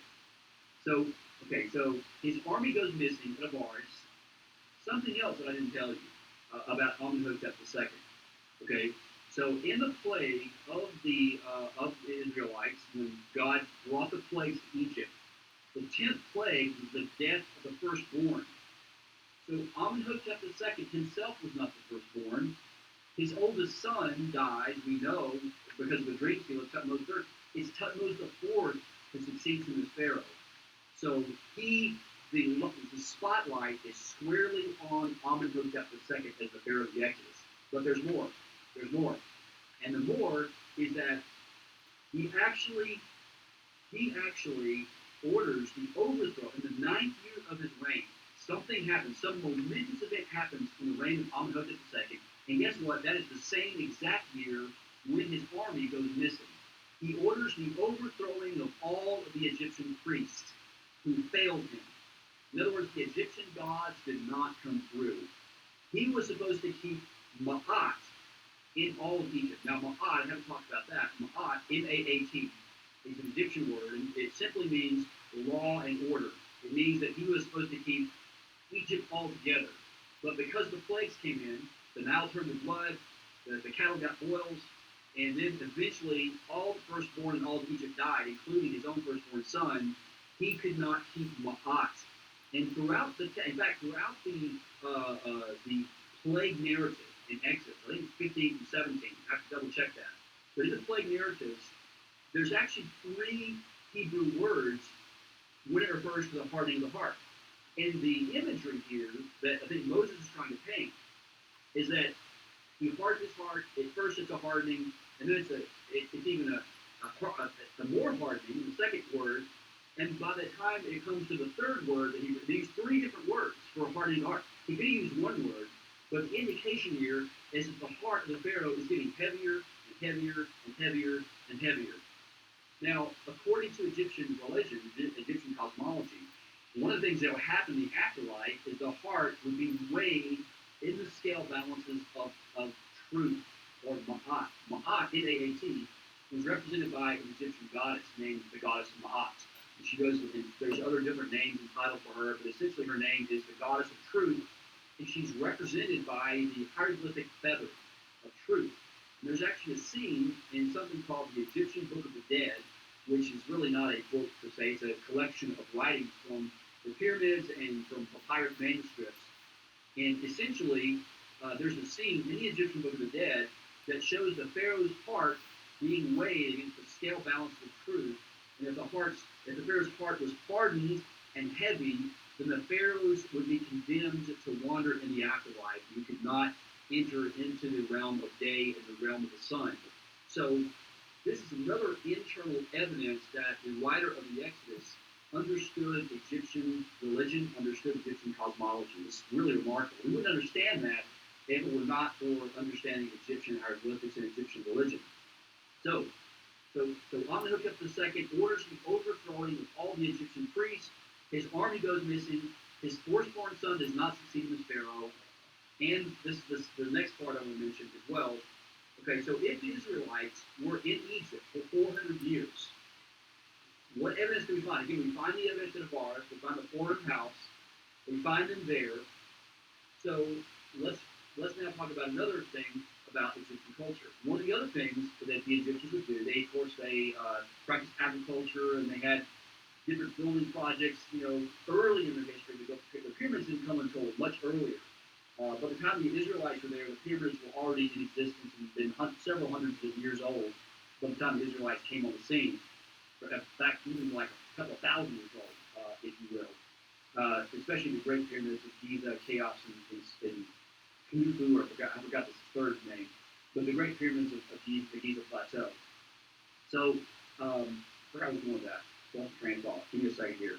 Oh yes, okay. So one of the things they would do is they made jewelry. Of course, you've seen some of the amazing Egyptian jewelry. The gold, with the vultures and the snakes and all this stuff. One of the things they would like, besides the gold, is they also liked turquoise. And they actually had turquoise mines in the Sinai Peninsula. Let me go back to this slide here. This one here. Or this one here. So in the middle, in that triangular piece of land in between those two fingers, that is known as the Sinai Peninsula. It's really not a peninsula, but it sort of is, but sort of not. But in the middle, sort of in the middle of that there were workers who lived in Avaris, and they would travel into this area known as Serbet El Qadim. It's in the middle of the Sinai, and they would mine turquoise. Well, as they would mine turquoise, there were some of these people who lived in Egypt, some of these Asiatics, that would begin writing inscriptions in the Sinai Peninsula. and they wrote some very interesting things. In fact, they're known as the Proto-Sinaitic inscriptions. The reason why they're called Proto-Sinaitic is because they're not Egyptian, they're not hieroglyphic, they're not Hebrew, but they sort of have a nobody really knows. This language is very mysterious. It sort of seems like a hybrid between Egyptian and between ancient Hebrew. Now, here's where it gets really cool. Let me jump here and show you this.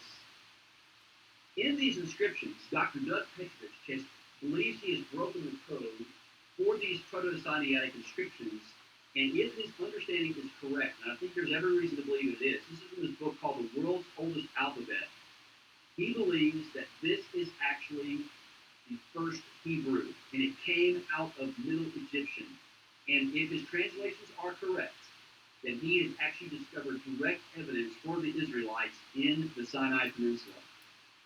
This inscription literally says 6 Levantines, Hebrews of Bethel, the beloved. So there is Hebediah, who is on his donkey. He's Asiatic. He's not Egyptian. And they're there in the Sinai, and it says that they came from their Hebrews. And they came from the Levantine, the word Levantine, the Egyptian word for, they didn't have an Egyptian word for Israel. They had geographical terms. And they called Israel, the land of Israel, they called it the land of retinue. The land of retinue. So that's why it's transliterated as Levantine, because it comes from the word Levant. So basically, these people originally came from the Levant. They came from modern-day Israel, and it's 6 of them, the beloved. And he's mentioning them in this text. But it's even more. He's also, and there's actually the chart showing Dr. Petrovich's analysis of these translations. So the middle chart there is original Hebrew, and then you've got the Middle Egyptian. So what you can see there is on the far left-hand corner, the Hebrew block letter, and as it sort of evolved through time, and it's caused a lot of controversy among scholars, and it's a working hypothesis, but I think there's good evidence to back it up. But here's the cool thing about this, that if he's right, and I think there's good reason to believe that he is right about this. I'm not a language scholar, but it all makes sense. So what this means is this. Let me just kind of break this down. If Petrovich is right, what that means is that the Israelites, they lived in Egypt for 400 years, and they maintained their Hebrew identity. And another Egyptologist named David Roll actually surmises that actually Joseph, who was the original patriarch that came to Egypt as a slave, he would have been the one to invent this language and then pass it on to his brother. So he would have understood Egyptian culture, and he would have understood Hebrew, and so he came up with this particular kind of writing known as this Proto-Sinaitic writing, which is the first early Hebrew. But here's the cool thing. So we find these inscriptions in the Sinai Peninsula, and if the Exodus is right, 1446, these inscriptions appear about the time of the Israelites in Egypt, and then they migrate up into Israel during the conquest. So the language follows them. It's there in Egypt, and then it disappears. We don't see it again ever again in Egypt. We see it in Israel as we follow it up. And here's the cool thing. Not only that, there was also an inscription that had this on it, on the bottom part of the screen there, which had a larger picture. You can see it. It's called, notice the Sirbat El Kadim inscription, and it's this. They call the Moses inscription. Our bound servitude had lingered. These are the Hebrew slaves. In other words, we were there as slaves for many, many years, but then Moses then provoked astonishment. It is the year of astonishment because of the lady. And this was inscribed in about 1446 BC. Isn't that remarkable? It's known as Sinai 361. Absolutely remarkable. So, again, these inscriptions, they appear in the Sinai Peninsula, and then they migrate up into Israel in the north as the Israelites go into the Promised Land. So, absolutely remarkable. So, any questions so far?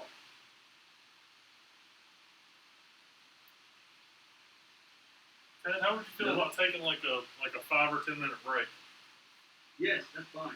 Okay. That's good. I've heard before the mind can only absorb what the butt can endure, so I think some students might appreciate a brief walk. So Absolutely. Let's go for it. okay, sounds good. All right. For 11:23, let's say 11:30. You good with that? Yeah.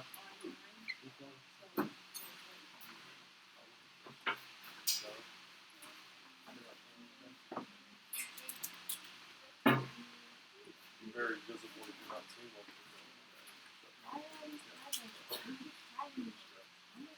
we're going to record this audio.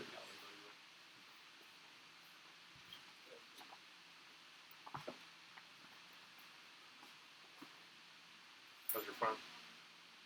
Golden. Yeah. Yeah. Sweet.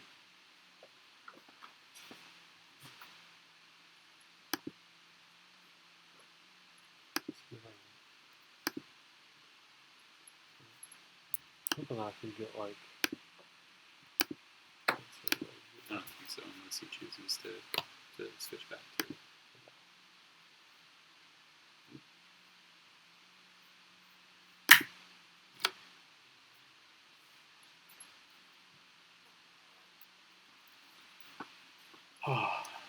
This We're rambling on.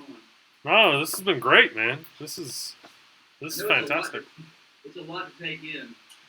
Yeah, but I mean, it's really good information. You know, I mean, I had some kind of vague tent posts about sort of when the Exodus probably was, and when, because I try to go through, like, you always have like people that have their notion of like real history and then biblical history, and those are separate things. Oh yeah. And so I try to go through, like, you know, Moses is probably somewhere around 1400. Abraham is probably somewhere around 2000.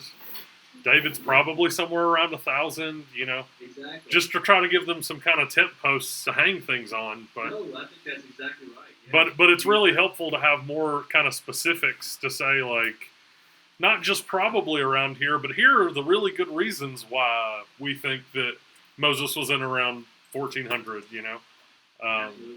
So that's really helpful. Once we've got some pretty solid dates, then we can look at the Egyptian records to see if there's any kind of evidence to support this event. Yeah. You know, in apologetics, one of the things that I think at least I would bring to the table in apologetics is that I want to defend the Exodus because it's to me it's been so lacking in modern day apologetics. Yeah. And rightfully so, people will defend the resurrection. I think you've got to do that. Sure. Really, I'm an Old Testament guy, and I always, it's an important issue. And sort of among modern scholars, they sort of mock Christians for actually believing in the Exodus. I'm like, wait a minute. There's actually good evidence that it's not just that we're Bible thumpers. There's, we want to marshal reasons, evidence that this is the case. Yeah. And Yeah.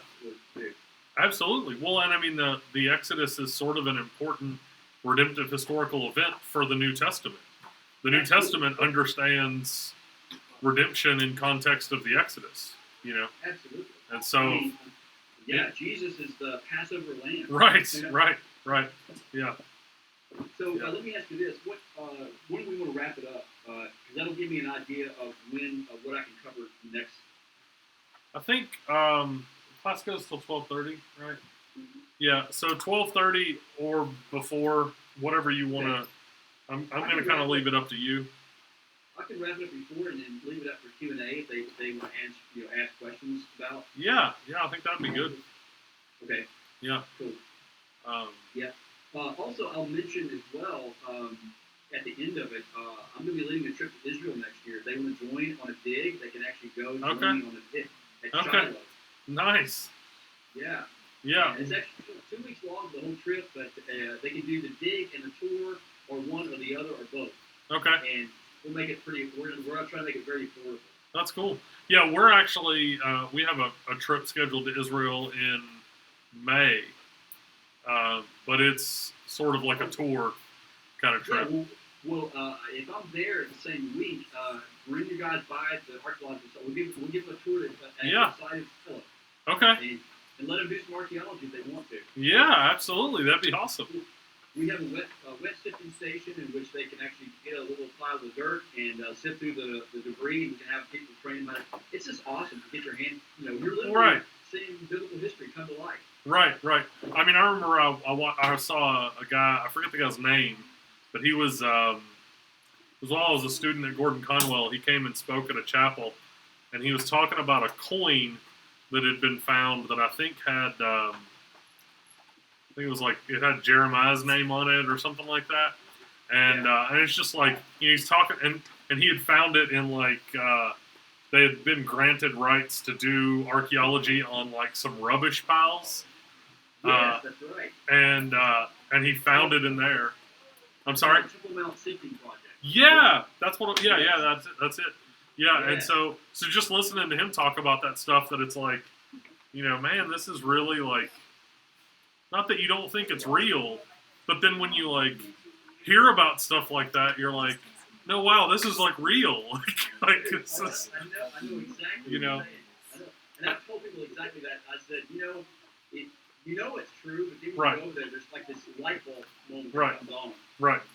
And that to me was when I started adding in like I said, the dates to kind of give students sort of an idea of like, look, this is real history. Like this isn't like a fairy tale that we believe on the side in addition to, like this is real history that really actually happened, Absolutely. So It happened, and when you there's something that happens when you go to Israel and you go to the site and you're there digging. And I've been there digging for several days, and about the second or third day, something happens. I don't know. I can't explain it. Something like happens inside you. Like I'll never look at the Bible the same way again. yeah. Even if we don't, just being there, just the geography. Whoever Yeah. wrote this book, they were there. They Right. actually Right. they know this land.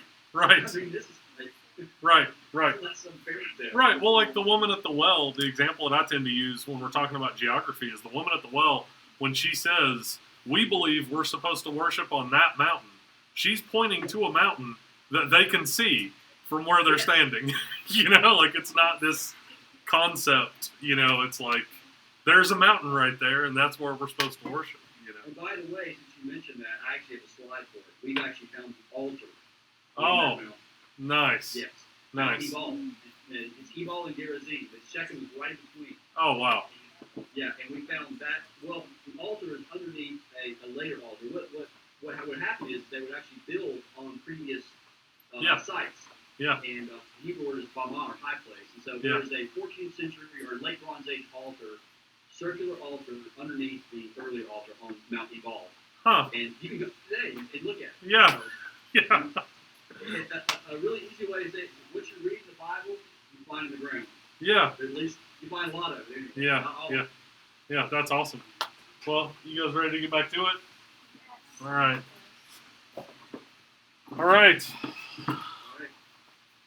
Let me do share screen again. Hang on a second. I want to get a picture with you actually on the screen instead of just one of your slides. And then I can share this to Facebook and say, thanks for sharing, Sure. Yeah.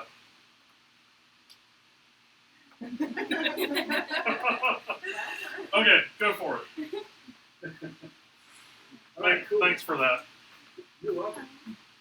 All right, is everybody okay? Is everybody falling asleep yet? I think we're good. Is this boring or is this pretty cool stuff? It's It's cool. Yeah. Oh, you gotta say that. You want to get an A, right? No, you guys have a great professor. He's a cool guy. You should agree. Really, You should should agree. Yeah, we agree. So cool. All right, so onward and up. Give me a second here. We'll share screen.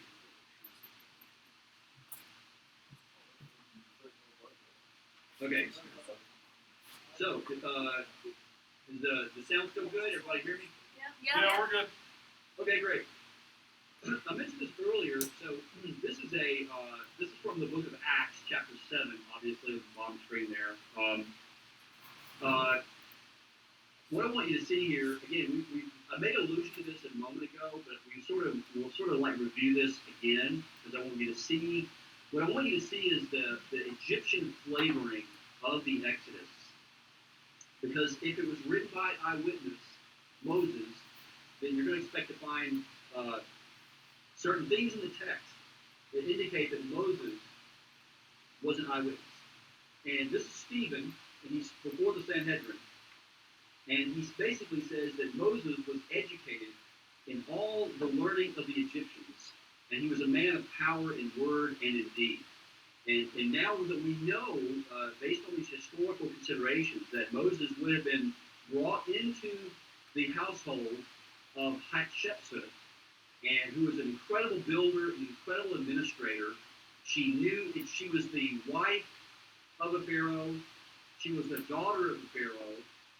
She was very well educated in Egyptian culture. She would have very likely tutored Moses in all the learning of the Egyptians. And if that is the case, and indeed it is, then Moses would have understood Egyptian culture and he would have made allusion. Now, not only that, but also another very important point I want to bring out as well. Not only was Moses trying to make points to the Egyptians, let me add, this is very important. Who was the original audience? Who was the first 5 books of the Bible written to? The Israelites, right? It was written to the Jews, and where had they been for 430 years? They had been in Egypt. They would have thought like the Egyptians. They certainly would have understood Egyptian culture. Now, to put that in perspective, to show you how radically important that is, and understanding this mindset of the Israelites, America has only been a country for about 250 years or so. And let's just say let's say you take somebody, a family from, let's say, China, a husband and a wife, and they have kids. They grow up in China and they know Chinese and they know Chinese language. But then they move to America when America begins in 1776 or even earlier. Okay, and they have children. Although they're ethnically Chinese, don't you think that eventually, over certain generations, that this family who originally came from China would have begun to completely and thoroughly be Americanized, right? And that they would be, even though they look Chinese and they may still know some Chinese language, they would have definitely been influenced by American culture. Well, Israel was in Egypt for 400 years. So they definitely would have been affected by Egyptian culture. And Moses is trying to make the points he is not only to the Israelites, or not only to the Egyptians, but also to the Israelites as well, because they were the original audience. And someone once said it took God one day to get Israel out of Egypt, but it took 40 years or more to get Egypt out of Israel, because they were so influenced by the thinking of Egyptian culture. And we see this in the text itself. So, are there eyewitness details in the Exodus narrative?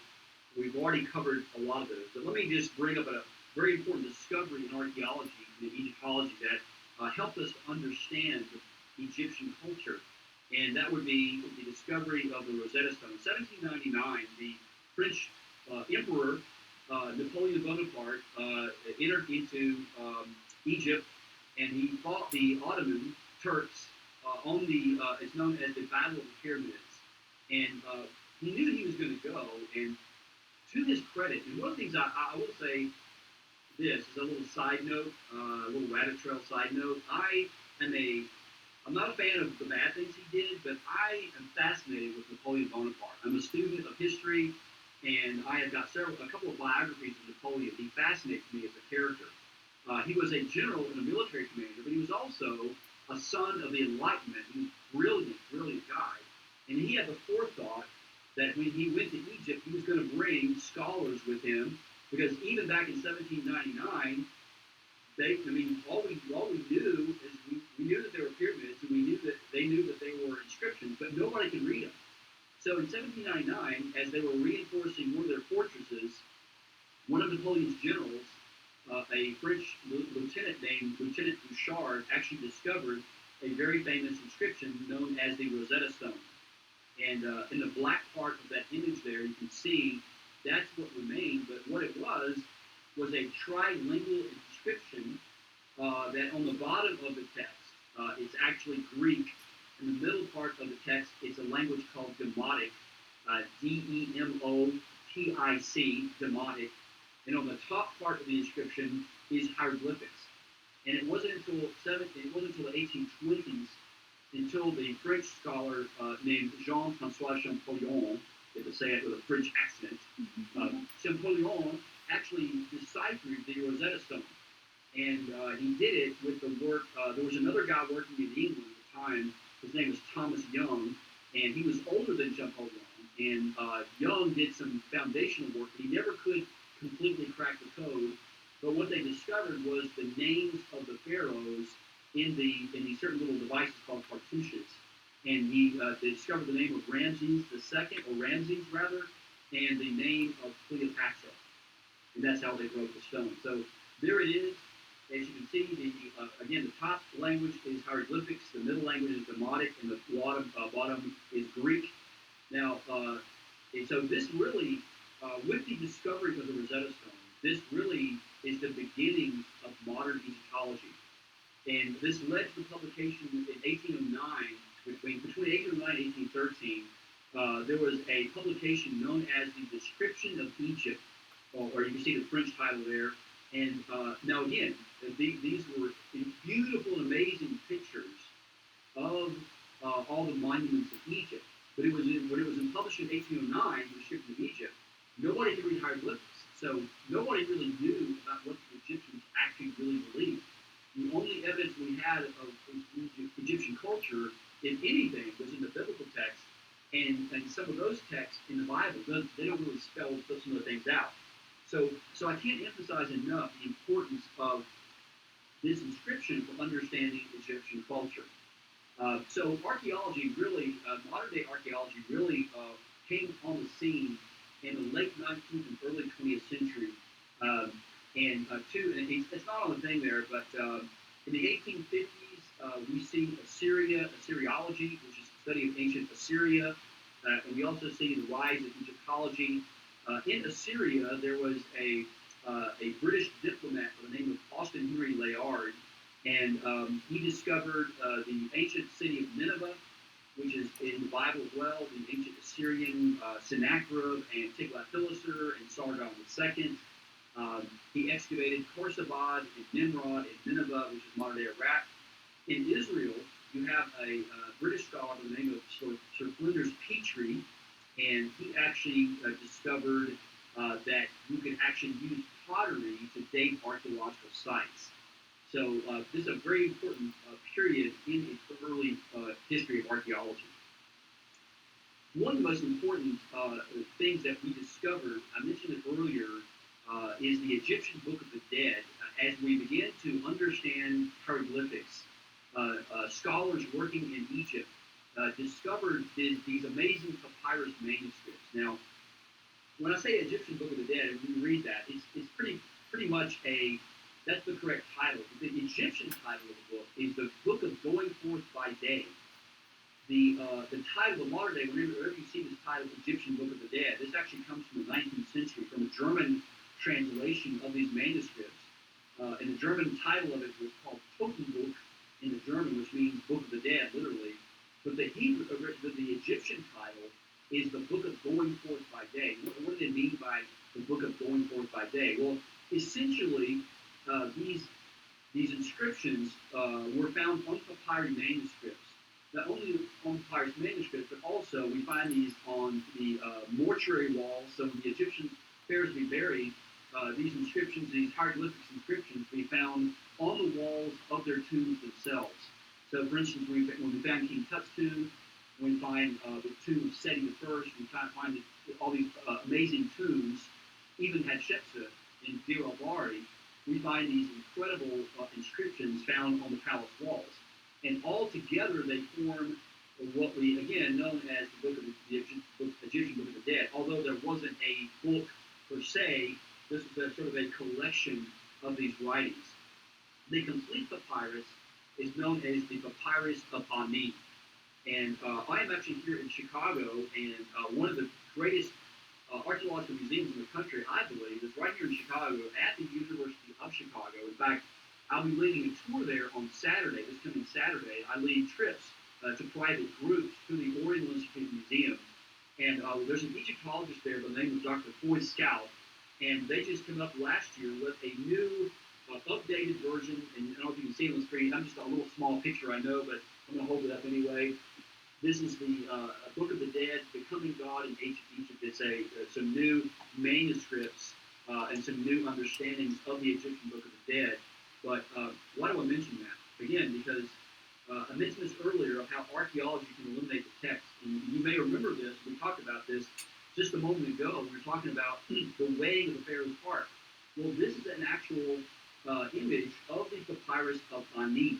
And remember I talked about the Pharaoh hardening his heart? Well, there you have it right there. This is what would happen in the afterlife. And so we see here, what you see in the picture, in the middle of the picture, is this little, looks like a dog or a wolf. It's actually a jackal, known as Anubis. And he is the god of the underworld, the god of the afterlife. And on the right under his elbow, there is a little feather, and that is the feather of truth, or the feather of Ma'at. And on the left, we see the Pharaoh's heart in a jar, a storage jar. And right above him, it looks like a little bird with a human head on it. Can you see that? That is known as the Ba, or the Ka. That is the soul of the Pharaoh himself, waiting in judgment. So above the whole scene are the pantheon of Egyptian gods. These are the ones who are looking down on this scene. And on the right, you see this thing standing up. It looks like it's writing on something. That is the god Thoth, Thoth, and he is actually getting ready to inscribe what has been found with the Pharaoh's heart. Again, if the Pharaoh's heart was hardened, if it was heavy, then it would be condemned in the afterlife. And again, we read in the text, in Exodus, Pharaoh hardened his heart. Pharaoh hardened his heart. Pharaoh hardened his heart. If the Pharaoh's heart was found hard and heavy, then it would be condemned in the afterlife. And on the right, we see the goddess, the crocodile goddess, who is waiting to consume the heart in the afterlife. So, the book of Going Forth by Day, the Book of the Dead, were a set of spells and incantations and prayers for the Pharaoh so that his heart would be soft. And some of you may or may not be familiar with these little beetles in Egyptian iconography called scarabs. And these look like a little small round. They were made out of clay. Sometimes they would be inscribed in a precious stone, whether it was turquoise or gold or whatever the case may be. On one side it looked like a beetle, and on the other side there would be a hieroglyphic inscription. Well, in these inscriptions on these scarabs, these were actually prayers or spells from the Egyptian Book of the Dead in order to keep the heart of the Pharaoh soft in the afterlife, and they would actually be wrapped up in the mummy wrappings of the Pharaoh himself. So there's the heart, there's the Ma'at, and here is a prayer from the Ani Papyrus. This is what it basically says. O Lord of Amnet and Underworld, I am in thy presence. He says, there is no sin in me. I have not lied wittingly, nor have I done aught with a false heart. And he prays, grant that I may be like unto those favored ones who are round about thee, and that I may be an Osiris, greatly favored of the beautiful God and beloved of the Lord of the world. So he's literally praying for his heart to be softened so that it will not be condemned in the afterlife. So, again, this is a perfect example to show you how archaeology can illuminate the text. You read the story of the parting of the Pharaoh's heart, and you understand the story, you can understand the basic gist of it. But now that we know the Egyptian background of this really gives us, wow, this is pretty cool, because it gives us an understanding of what the Egyptians would have seen in this, and also, very likely, what the Hebrews would have understood as well. And this is an actual picture of one of the scarabs. You can see there, these little hieroglyphic inscriptions are spells from the Egyptian Book of the Dead, based on these scarabs. We also see a bronze serpent. We see this iconography throughout. I mentioned this earlier. Remember the crown I was talking about? This is actually the gold barrel mask of King Tutankhamun. And on the left is the goddess of the south, called Nekhbut. And Wadjet is on the female cobra on the right. So again, this is a symbol of pharaonic power in Egypt. One other thing to bring to your attention as well, besides the snake and the vulture on the crown, are the emblems of pharaonic power here on King Tut's coffin. So you see in his hand, he has it looks like a staff or a crook, and the other side is like a little whip-looking thing. It's got like strands hanging down from it. This is known as the crook and the flail. The pharaoh, very interestingly, in Egyptian iconography and Egyptian culture, he was the god king. He was literally God. He was the manifestation of Osiris or the sun god Ra on earth. And he symbolized pharaonic power by the crook and the flail, and he was also called the shepherd of his people. So when we go back to this idea of the text being a polemic, what we have here is the shepherd of Egypt confronting the shepherd of the Hebrews, Moses. Moses has a shepherd's staff. He goes before Pharaoh. He has a shepherd's staff. The flail represents the power or authority to execute judgment. So another very interesting insight into these two things. So also the plagues themselves, the plagues of the Nile turning to blood, the plague of the frogs, the plague of the gnats, the flies, the plague of the cattle, the boils, every one of these plagues represents an Egyptian god or an Egyptian goddess in some form or another. Again, indicating the polemical confrontation between the God of the Hebrews and the God of the Bible. So, very interesting thing here. What this is showing is that this is a I think what Moses is trying to say in the Exodus, in this, and he's not just from a literary standpoint, but also from a literal standpoint as well. There are some literary things going on in the text, very surely. There's nothing wrong with that. But there's also literalness of it as well. So there's nothing in the text, there's nothing hermeneutically that would preclude these images and these metaphorical confrontations between Moses and Pharaoh from being both literal and metaphorical at the same time, or literary at the same time. So this is actually against what, and I know that one of your textbooks is by Dr. John Walton, in the Ancient Near Eastern Thought in the Old Testament, which is a great book. I've got it here in front of me right now. But Dr. Walton, I think, goes a little too far. I think he looks at, and certainly we've got to understand the historical context of the Old Testament. But understanding the context is not to say that the text itself is borrowing or that it somehow is on the same level as the Egyptian or the Mesopotamian or whatever the case may be context. So it can be literal and metaphorical at one and the same time. It's not an either or scenario. It can be both and. So in that respect, I would recommend that you guys read not only Walton but also John Currid, Currid. His book is called Ancient Egypt and the Old Testament by Dr. John Currid, Currid. He's a professor of archaeology at Reformed Seminary in Charlotte, North Carolina. I think he's also he does some adjunct work as well. But his book, Ancient Egypt and the Old Testament, is a good comparison between Walton's view and Currid's view. And that's, in fact, a lot of the material that I'm talking about now, about this whole polemic and the idea of polemics, is actually directly taken from Walton. Not Walton, but rather Currid. Currid has another book that specifically focuses on the polemical nature of the Exodus itself, and not only Exodus, but also throughout the entire Old Testament. And the name of that book is called Against the Gods. Against the Gods by John Currid. And you can check that out as well. So, again, the plague of the hail, the plague of the locust, the plague of darkness, the plague of the death of the firstborn, is a confrontation between the Hebrew God of the Bible and the divinity of Pharaoh himself and Osiris, who is the giver of life. So if Pharaoh cannot keep Ma'at, if he can't keep law and order, then he is not a good Pharaoh. So this is a good. So we go back to Amenhotep II.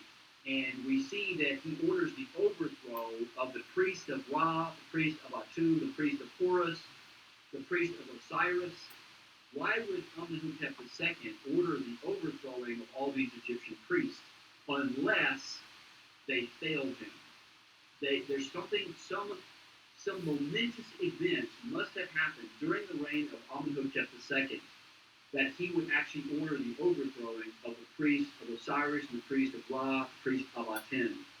And that event, we know, had to have been the exodus of the Israelites, because it was a confrontation that God clearly failed him.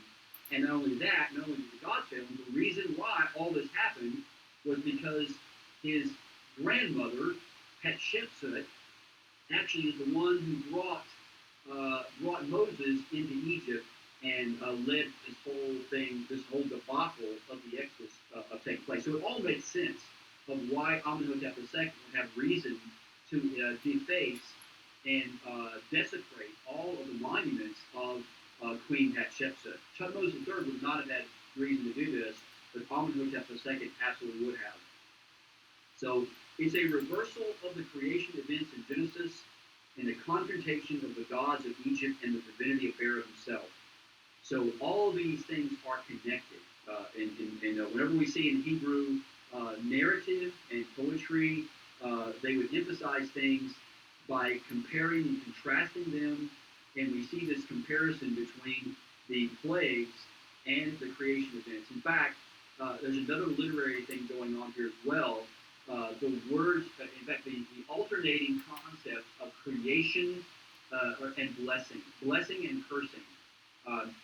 Going all the way back to Genesis, when God speaks the universe into existence, there are 10 words of creation. God said, let there be light. God said, God said, God said. So whenever you go through the creation account in Genesis, God uses 10 words of creation. But then, when we come to the Exodus, there are 10 words of destruction, and God spoke the plagues. So these are a reversal of the creation events in Genesis. And then, when Moses is there on Mount Sinai, he gets how many commandments? 10. 10 words of commandments. In fact, the Hebrews call the 10 commandments the 10 words. The 10 words of commandments. So we have this alternating motif in the Old Testament, in the Pentateuch, of creation and blessing. And what God says is good, and what man says is good is not good.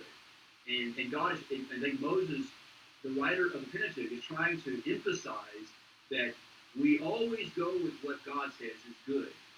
There are only two accounts in the creation account in which God says things were not good. He says it is not good that man should be alone. And all the women said, amen. Just kidding.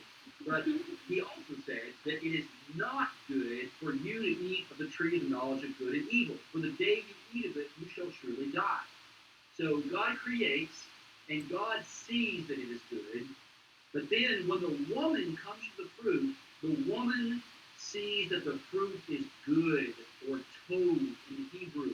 And she takes the fruit and she gives it to her husband, and he eats it, and then chaos ensues. In Genesis 3, we see the results of the disobeying of God. When you go against what God says is good, then you engender absolute destruction. We see this also in the Genesis account of the flood. In Genesis 6, the wording and the language of the beginning of Genesis 6 is nearly identical to the account of the fall of man in Genesis 2 and 3. It says, when the sons of God saw that the daughters of men were were beautiful, then they took wives, plural, for themselves. So the same thing, when we think we know the right way, when the sons of God, when the godly line, the sons of God, when they see the daughters of men, in other words, those who are descendants of the, let's just put it in a modern day terminology here, when the Christians see that the non-Christian, so when the Christian guys see the atheist girls are hot and they think they're good looking and they take wives, then we are engendering. The point Moses is trying to make here is that they're about to go into Canaan. And God tells them again and again, do not intermarry with the Canaanites. Don't intermarry, because when you see their wives, when you see their women, that they're pretty, don't marry them, because when you marry them, you're going to be tempted to worship their gods. The same imagery is going on here. In fact, which is a whole other thing, but creation and blessing. Creation and blessing. God creates with his words. There's words of destruction, and there are words of creation. So the Ten Commandments are a new creation in a sense. He's creating a new nation. 10 words of creation, 10 words of life.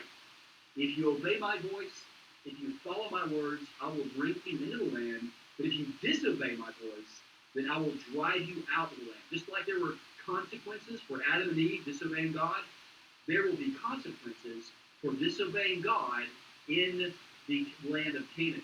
This is beginning in Leviticus 26, and then also going into Deuteronomy chapter 28. In fact, it's known as the Deuteronomic principle in the Old Testament.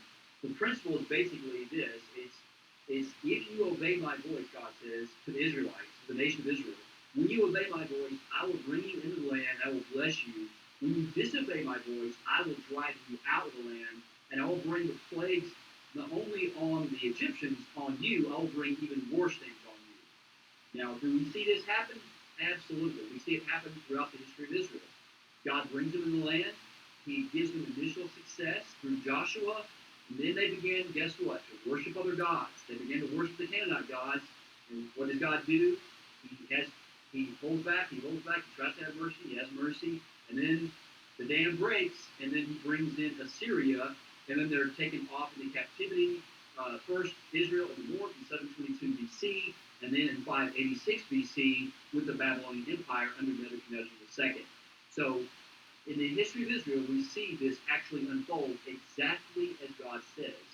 The point I'm trying to make here is that there is a lot of literary things that are going on in the text, but just because they're literary doesn't necessarily mean that they can't be literal as well. And that is contra John Walton. John Walton is a biblical scholar and a great guy, brilliant guy, but he focuses just on the text itself. He doesn't really pay attention to the archaeology. He's just looking at the text and looking at the literary motifs of the text, which there are. I don't deny that. There absolutely are literary motifs going on in the text. What Walton focused on in his books on the Lost World series, is he focuses on sacred space, which I don't deny that there's absolutely some things going on with sacred space. God's trying to create sacred space in the rest in the land, but just because that is a literary device doesn't mean it's not also at the same time literal that it actually really happened. So that's my 2 cents on Dr. Walton. And again, I have the highest respect for him. He is right here in the same area as me. He teaches at Wheaton College, which is just right down the road from me. In fact, I'm meeting somebody today there for coffee. So maybe I'll get to talk to Walt, try to convince him that he's wrong. But no, I'm just kidding. But anyway, so pretty cool stuff here. Each plague corresponds to an Egyptian deity. I love this picture here. This is actually from a children's book. And I love this picture because it really captures sort of what I think very likely went on in a visual format. We don't know exactly what it looked like, but certainly Moses is older than Pharaoh, than Amenhotep II. He goes before him and let my people go. No, I will not let people go. And you see there the snake that's reared up on the Pharaoh's crown. And when Moses throws his staff down, and Moses and Aaron, and the staff, again, the staff swallows the Pharaoh's magician's staffs, and the same staff then opens up the Red Sea and swallows the Egyptian army. This is language, this is confrontation language, indicating that Moses' God is greater than the than the Egyptian gods. So there is Amenhotep II. There is an image of him, a statue of him, and again, to reinforce this point that he is very likely the Pharaoh of the Exodus. His second or third son succeeds him as Pharaoh. His firstborn son, in fact, let me just put this quote up here. It's called the Dream Stela, discovered at the base of the Great Sphinx in Memphis, Egypt. It records a dream in which Tutmosis IV, the second eldest son of Amenhotep II, he has a dream, basically, that one day he's going to be king, and that his reign came about through the unforeseen turn of fate, such as the premature death of his older brother. So basically what he's saying is that, I'm going to paraphrase it. He basically said, Tutmosis IV is basically saying, I've always wanted to be Pharaoh, but I knew that there's no way I can be Pharaoh because your oldest brother always is the Pharaoh. But his dream came true because his older brother died in some unforeseen turn of fate. I wonder what that unforeseen turn of fate would have been. It would have been the 10th plague, in which the death of the firstborn son of Pharaoh Amenhotep II died, and then his second or third son, Tutmosis IV, actually succeeds him. So, I showed you the mummified head of Hatshepsut. How many of you would like to see the mummy of Amenhotep II? We actually have his mummy. So here we go. Here it is. Mummified face of Amenhotep II. You say, well, how do we know, Ted, that this is Amenhotep II? Well, because we found his coffin and his name was on the coffin. So we know it's him. There's no doubt about it. And there is the face that very likely opposed God and Moses. Quite remarkable. Any questions so far? We're about to get into the conquest now. Remember we talked about how the Exodus and conquest stand or fall together. There's no more questions. Let's now look at a travel log. Do we have any questions? Did I hear a question? No? Yeah, I have a question. Yes. So Amenhotep is the one that went against Moses. Do you think that they grew up together? Yes, a great question. No, probably not. That's why when Moses, remember, Tutmosis III is the one who very likely knew Moses. And that was the father of Amenhotep II. So Moses was probably a little bit older than Tutmosis III. They maybe have been a few years apart. Moses then kills an Egyptian. He flees to Midian. He's there for 40 years, according to the Bible. And then Tutmosis III dies, and his son Amenhotep II comes to power. And that is when Moses goes back to Egypt and appeals for the Israelites to be set free. So he very likely would have known about Moses through his father and maybe through some of the Egyptian officials. That Hebrew slave that Hatshepsut brought in and raised as an Egyptian. He left and went to Midian, and now he's coming back, and now he wants us to set the Israelites free. So Amenhotep II was not raised with Moses, but he certainly would have known about him. Does that answer your question? Yes, it does. Thank you. Great. You're welcome. Any others? Okay, so if this scenario is correct, again, let's talk about the conquest now. I think there's good evidence that there was an Exodus in 1446. Amenhotep II was the pharaoh of the Exodus. We see his store cities in Avaris at Tel Adaba. And by the way, not only is the chariot base empty after 1446, all of those Semites, all of those Asiatics, i.e. Jews, that also disappears as well in the archaeological record. So that site becomes abandoned in 1446 BC. Gee, I wonder where they went. Well, we see them now arise in Israel. So according to this 15th century Exodus date, we have the 40-year wilderness wandering, and then they camp on the plains of Moab at a place called Abel Shittim, or Tel El Hamon. This is in Joshua 2:1, 3:1, and Numbers 25:1. And then they cross the Jordan at a place called Beth Abira, or the House of the Crossing. And this is very cool, guys, because this is where the Israelites, they crossed over the Jordan, and the Jordan parted just like the Red Sea. Remember the priests were there before, they have the Ark of the Covenant, and they're crossed over this place called Beth Abara, the House of the Crossing, and it was commemorated with the standing stones. This is the spot where Jesus was baptized by John. So this is an indication, the crossing spot of the Jordan was a place of new beginnings. It's a place where life is going to begin again. So this is so cool to me because when Jesus was baptized by John, he is reenacting this wilderness, this entrance into the Holy Land in a new beginning in which God is doing a mighty work. So they cross at Beth Abira and they camp at Gilgal in the Jordan Valley. And then, according to the text, according to the scenario, they come to Jericho, Tel El Satan, or Tel Es Satan, which is in around 1406 BC. Now, we know Jericho archaeologically. In fact, we see here in Joshua chapter 6, verses 1 through 5, it says, "Now the gates of Jericho were securely barred because of the Israelites. No one went out and no one came in. Then the Lord said to Joshua, See, I have delivered Jericho into your hands along with its king and its fighting men. March around the city once with all the armed men. Do this for 6 days and have 7 priests carry trumpets of ram's horns in front of the ark. On the 7th day, march around the city with 7 times with the priests blowing the trumpets. When you hear them sound the long blast of the trumpets and have the whole army give a loud shout, then the wall of the city will collapse and the army will go up, everyone straight in." Very, very clear what the text says there. The wall of the city will collapse. And here's the big question.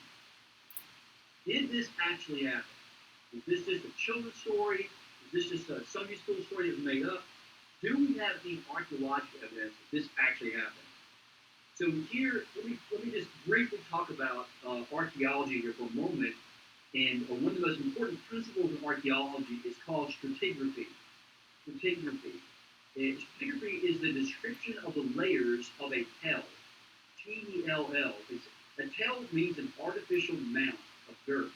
And so here we have a sort of an illustration of a tell, cross-section, and you can see there. Now, the best way to describe a tell is sort of like a multi-layered chocolate cake or strawberry cake, whatever the cake may be. The problem, though, is in actual archaeology, the layers are not perfectly symmetrical. They are interspersed and they're intermixed all one on top of the other, and sometimes there's pits, sometimes there's intrusions into a previous layer, and so the stratigraphy is a description of the layers. Now, archaeology started out, the first archaeologists really recognized this principle of stratigraphy was actually a German scholar by the name of Heinrich Schliemann. And you may or may not know who he is.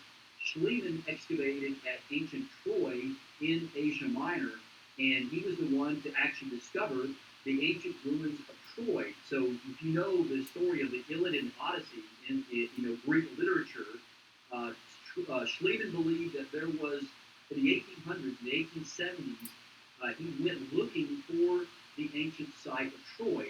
And with the help of another guy by the name of Frank Calvert, he discovered this huge mound of a city in Asia Minor called Mycenae.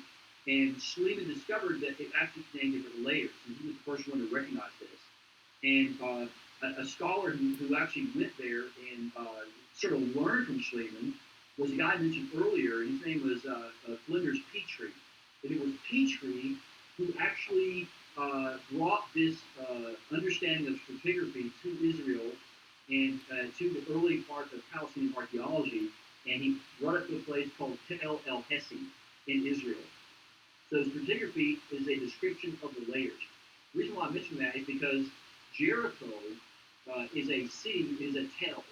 So it's a mound, and there is an aerial photograph of Jericho, and you can see how large it is. And you can see right to the left of the mound, there is a road with a car on it. So that shows you how large this tell is. It is a massive, massive city, and it's been built up over time. And you see there that the layers are all intermingled. There's a giant, looks like a big giant trench right down the middle of it, and that is how archaeologists tried to excavate back in the early part of archaeology. We now know that's not the best method for doing excavation. But it is one of the oldest occupied cities in the world. It was first identified by William F. Albright. The first study by Charles Ward in 1869 in Israel. He was one of the earliest biblical explorers. I wouldn't call Warren an archaeologist per se, but he was an engineer, and he did some measurements and he did some studying in Israel in the 1860s. And then in 1913, the site of Jericho was excavated by Seller and Watzinger, who were two Germans in the early 20th century. And then in 1930, the site was excavated by a British archaeologist by the name of John Garstang between 1930 and 1936. Garstang excavated there at Jericho with the University of Chicago's Oriental Institute that's located here in Chicago. In the late 1940s, the site was revisited by another British archaeologist by the name of Kathleen Kenyon. And it's really the debate about Jericho. As I say there in the notes there, a great battle still rages there today. And the battle is over the dating of Jericho itself and the destruction of City 4 at Jericho. And then the scholar that I follow today, the work that I think you need to know about, is Dr. Bryant Wood, who is a colleague at ADR, and I've actually excavated with Dr. Wood, had the incredible honor and privilege of excavating with Dr. Bryant Wood in Israel in 2014 at the site of Kermit Makata. We'll talk about that in a moment. But so that's Jericho. It is definitely Jericho. So if there was a conquest, it's got to be here, and it's got to be at Jericho. And the question is, did it happen? Well, there's John Garstang. And that's him at Jericho. I love him. He's got the pit helmet on. He's got the white suit. If you're going to do archaeology, you got to look cool, right? I think the next time I go to Israel, I'm going to get me a white suit and excavate a white suit. I think my friends would probably laugh at me if I did that, but it still looks cool, though. I like it. But let me mention Garstang and why he's important. So Garstang, when he excavated in City 4, he found, let me back up. Before Garstang, Selwyn and Watzinger, they discovered that Jericho, and I'm going to back up here, they discovered that Jericho, on the outer part of the wall, there's something called a casemate wall. What in the world is a casemate wall? So basically, in that time frame, in the late Bronze Age, into the early Bronze Age, if you lived in a city, the city would have walls around it, have a city gate. Of course, because you wanted to protect yourself from surrounding enemies. You didn't want them to go into your city and destroy your city. And so Jericho was a Canaanite city. It was indwelt by the Canaanites. For sure, we see this in the archaeological remains. But the walls were casemate walls. Why is that important? Because when you read the account of the Bible in Joshua, who did Joshua get help from? Remember? Somebody shouted out. Who was the lady that helped Joshua and the Israelites and the spies? Do I know? Yeah. Yes, Rahab. And where did Rahab live?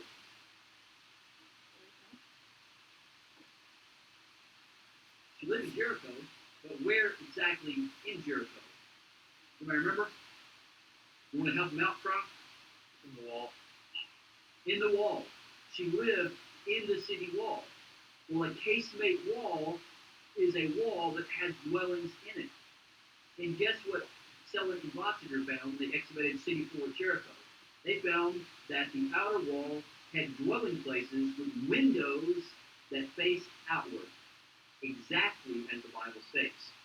So if the Israelites, if Joshua and the spies were there at Jericho, here we've got direct archaeological evidence from the early excavations that the city walls had dwelling places on them, exactly as the Bible states. And Rahab let them out the city wall, and they came back. They kind of sort of get a view of the city itself. And so this is the first evidence that this is the right city, City 4. Aside from the fact that the dating is right, the detail is actually right because the actual wall actually contains a casement wall.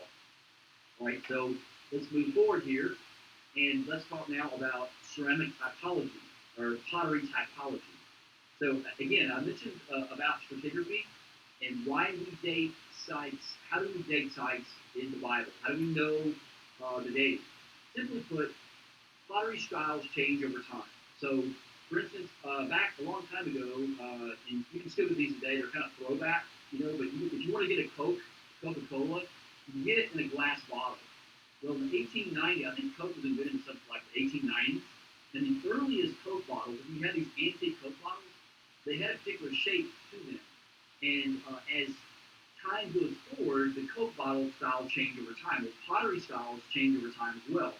And so throughout this sequence of changes, the pottery styles will change over time. And we can see these stylistic changes and date, let me plug my computer up, they date archaeological sites by the pottery styles. So hopefully that makes sense. These changes can help archaeologists to date layers and tell. And so keep that in mind as we talk about Jericho. So the debate about Jericho is over the dating of City 4. And let's talk more about City 4. So there you can see, looking down off the city, this is sort of a planned view of Jericho. And you see the revetment wall. What is a revetment wall? A revetment wall is sort of like a slanted wall. Imagine a wall, but it's slanted. And it not only is it slanted, but it's plastered over with like sort of this clay and paint. And it's very slick. You can't get up it. You can't you had really, they didn't have rubber tennis shoes or mountain climbing boots or anything like that. So it was really hard to climb it. So the revetment wall was on the bottom part. And on top of the revetment wall was another wall. So the revetment wall was 15 to 20 feet high, and then the wall on top of it was another 15. So you're talking about a 25 or 30 foot huge ramp just on the bottom outer part of the wall. Then inside of the city of Jericho itself, there was another plastered rampart, and then there was an upper wall as well. So the city was double walled. And that's why, and we go back to that text in Joshua, and it said as though the city was well fortified. So there was no way that Israelites could have taken this militarily, because the Canaanite fortress was very well, very well fortified. Now, at this point, let me just bring an interesting biblical text into the discussion. And one of the things that God told them to do, let me back up. And if you know this, that's fine. If you don't know it, that's okay, you should know it, but what did God tell them to do when they went to the city? He gave them specific instructions not to do something when they took Jericho, when they destroyed Jericho. They were not to do something. What were they told not to do? I remember. He told them basically, don't take anything in the city. He told them to burn it to the ground. So when you take it, then don't take anything. Now that seems to be kind of peculiar. Why would God tell them not to take anything? Because at that time, if you're going to destroy a city, if you're going to militarily conquer a city, then you are going to want to basically take everything. Because you got all kinds of grain, you've got wealth and gold and things like that. You have all this great stuff. So why wouldn't you take it? Why did God tell them to do that? You might know. He told them because he said, you are to offer it to me as a first fruit offering. It goes back to the book of Leviticus and the offerings of God. So the way to worship God, the first fruit offering was sort of an agricultural type thing, and it had to do with, it really at the bottom of it all, it had to do with trusting God for the victory. So in the agricultural imagery there, the first fruit offering, imagine if you had a crop of tomatoes, and you were growing tomatoes, and you know how it takes a long time. You got to water it, you got to tend it, you got to really take care of it. And all of a sudden, you finally get the blooms, and then it starts turning into a little green tomato, and it gets blue, beautiful red, ripe tomato on the vine. Well, in ancient Israel, the first fruit offering is that basically what God told them to do is that very first beautiful piece of fruit. Instead of taking it, you were to give it to him as a first fruit offering and burnt offering. Why? Because it is a recognition that God is the one to give the actual, he's the one who provides the rain, he provides the plant, he provides sunshine, he gives all the things needed for life. It was sort of a way of recognizing that God gave the victory. So by offering Jericho as a burnt offering, it was a recognition that Israel, that the victory was God and not Israel. Okay, so keep that in mind. God gave them this command not to take anything in the city. All right, so the double wall fortress. So here is the Blatchiger and Sellinger when they discovered the revetment wall. You see there, this is an artist rendition of it. So sometime in 1406 BC, C4, both walls were breached, and not only were they breached, but they actually formed a ramp right up into the city. And guess what? The city was burned to a crisp. Nothing was taken, and the archaeology backs it up 100%. Here are some a summary of what archaeologists discovered at City 4. It was heavily fortified at the time of the conquest, exactly as the Bible states. Piles of brick from the base of the collapsed city wall verifies Joshua 6:20. In fact, the text actually says that the wall fell beneath itself. That would only make sense if this revetment wall was there, and that's exactly what we find. The phraseology is very interesting, the wall falling beneath itself. That only makes sense if the wall fell underneath itself. So the piles of bricks under City 4 and the collapsed city wall verifies exactly what the Bible states. Basically what it did was it formed a ramp right up into the city so the Israelite armies could go in. And that's what it says in Joshua 6:20.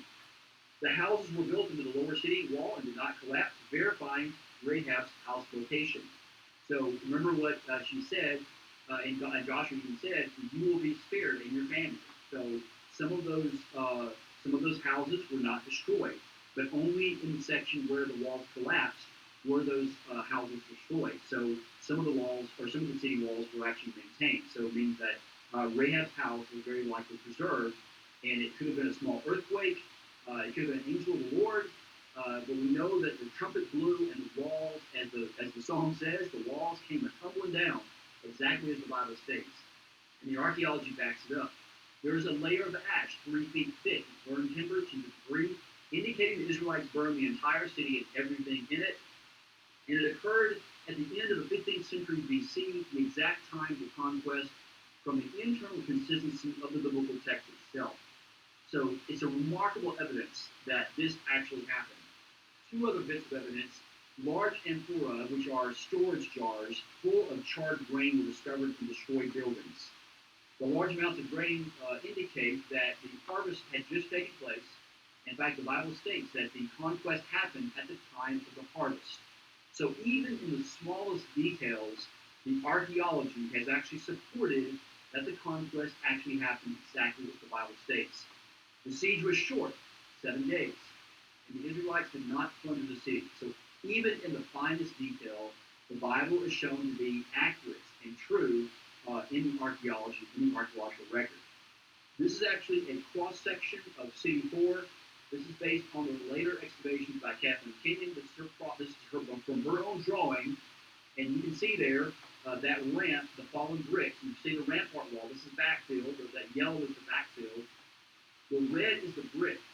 And I actually used to have a piece of that brick somebody actually gave me, and I cannot locate it. It got lost in my stuff. But I actually have a brick from the fallen walls that the Israelites actually would have marched up. But so what's the problem today about Jericho? Why do people date it? Well, Kathleen Kenyon comes along in the 1940s, and that's the only picture I could find of her. I know that she was wearing white as well. Look at that. I mean, all these early archaeologists wearing white suits. I don't know what the deal was. But Kathleen Kenyon comes along about a few years later after Garstang, and one of the things she says is she wanted to reevaluate Jericho without the bias of the Bible. And so she came to the site itself with sort of a skeptical eye and a skeptical view of the biblical text itself. Now, she's a good archaeologist, and she does some good stuff. But here at Jericho, for reasons that are not archaeological reasons, she wants to reinterpret City 4 based on some excavation methods that she comes to learn from Sir Mortimer Wheeler. It's known as the Wheeler-Kenyon method of stratigraphy.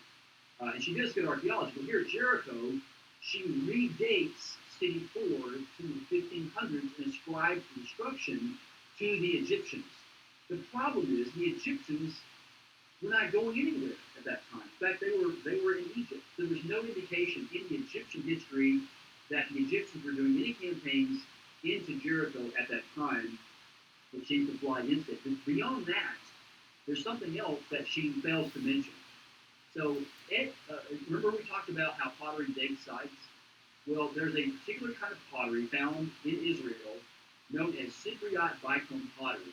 And the locally made Cypriot pottery, whenever we find locally made, now, what is Cypriot pottery? Cypriot pottery is pottery from the Greek island of Cyprus. And the authentic Cypriot pottery was for the wealthy. People who were wealthy were making Cypriot pottery. The Canaanite people who were wealthy had actual real Cypriot pottery. But it was a very sort of prestigious thing at the time, and they were making it locally. So whenever we find locally made Cypriot pottery, we always date the layers to the late Bronze Age. And on the right-hand side, you can see these are what archaeologists call diagnostic pottery. And diagnostic pottery is pottery that allows us to positively identify the kind of pottery. In diagnostic pottery, we were looking for three particular kinds of pottery remains. We're looking for rims, the top edge of the piece of pot. We're looking for bases, and we're looking for handles, if there is a handle. So bases, rims, and handles are diagnostic pottery. So these are cross-sections of this. But here's the thing. At City 4, at Jericho, what Garstein excavated at City 4, and he dates to 1406 BC, there are literally thousands and thousands of locally made Cypriot pottery. So Kenyon comes along, she excavates in a different location, she gets away from the area where John Garstein excavated, and she, in her excavation report, she's excavating in the same level, but she doesn't find she's excavating in an area that is not particular, not a, it's an area that's indwelt by people who are wealthier, so she's not finding the locally made pottery. So she redates City 4 to the 1500s. But the reasons why we think Kenyon was wrong is because she does not include in her report these thousands of Cypriot pieces of pottery that are found all throughout the site. So the argument against Kathleen Kenyon is an argument in archaeology itself. And the archaeology seems to indicate that Kathleen Kenyon was incorrect in her redating of City 4, Jericho, and John Garstein was actually correct. Also, according to Judges chapter 3, verses 12 and 20, a Moabite king named Eglon built a palace on the ruins of Jericho, and he extracted tribute from the Israelites for 18 years. Again, this is according to the text. In the 1930s, John Garstein, guess what? Discovered a middle building in between the Iron Age structures in the 15th century City 4, matching the biblical description exactly. So, this is just incredible archaeological correlation between what we find in the Bible and what we find in the archaeological text itself. So I think there's very good archaeological reasons to attribute the destruction of City 4 Jericho to the 1406 BC time frame based on the archaeology of the Cypriot pottery. The building of the palace dates to the second half of the 14th century, the time of Eglon's oppression. Again, this is the pottery for the one we found there. The plan of the building is similar to other palaces of the period and it fits the description given in the Bible. It was isolated structure as the Bible implies, and the resident was wealthy by the imported Cypriot decorated pottery. So remember, locally made pottery means that it was poor, but imported Cypriot pottery means that it was wealthy. So, and there is the actual plan of the middle building excavated by John Garstein at Jericho. So, again, these are very good archaeological reasons for believing that Jericho was destroyed exactly as the Bible states it was in 1406 BC. This is Dr. Bryant Wood's conclusions about Jericho.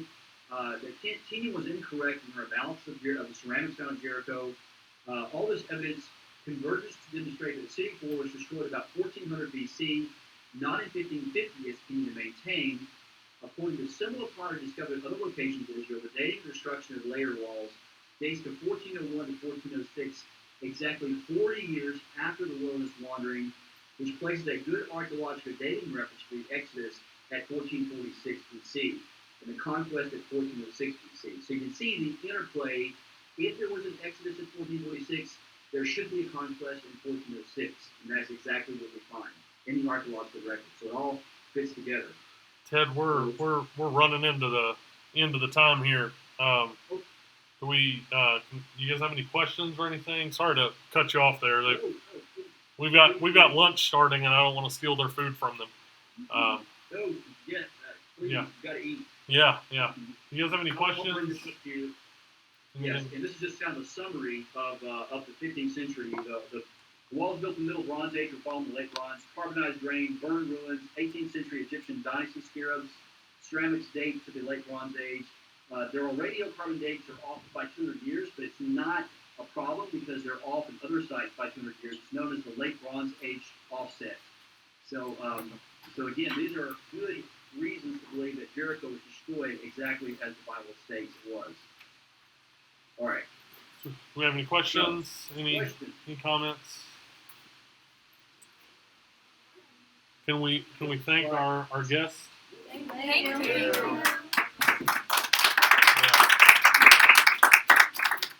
Enjoy your lunch. Yeah. All right. Well, I'll see you guys next week. Have fun. Ted, thanks again. Hey, thanks a lot, Ryan. Appreciate it, man. Yeah, I appreciate it. It was a lot of fun. Thank you. I'll send you those slides in a PDF pack. Okay, awesome. And I've got a couple of follow-up questions. I'll send those to you in email, and we can just kind of keep this going via email. So Cool. Sounds good. okay, Man. thanks, sir. Here.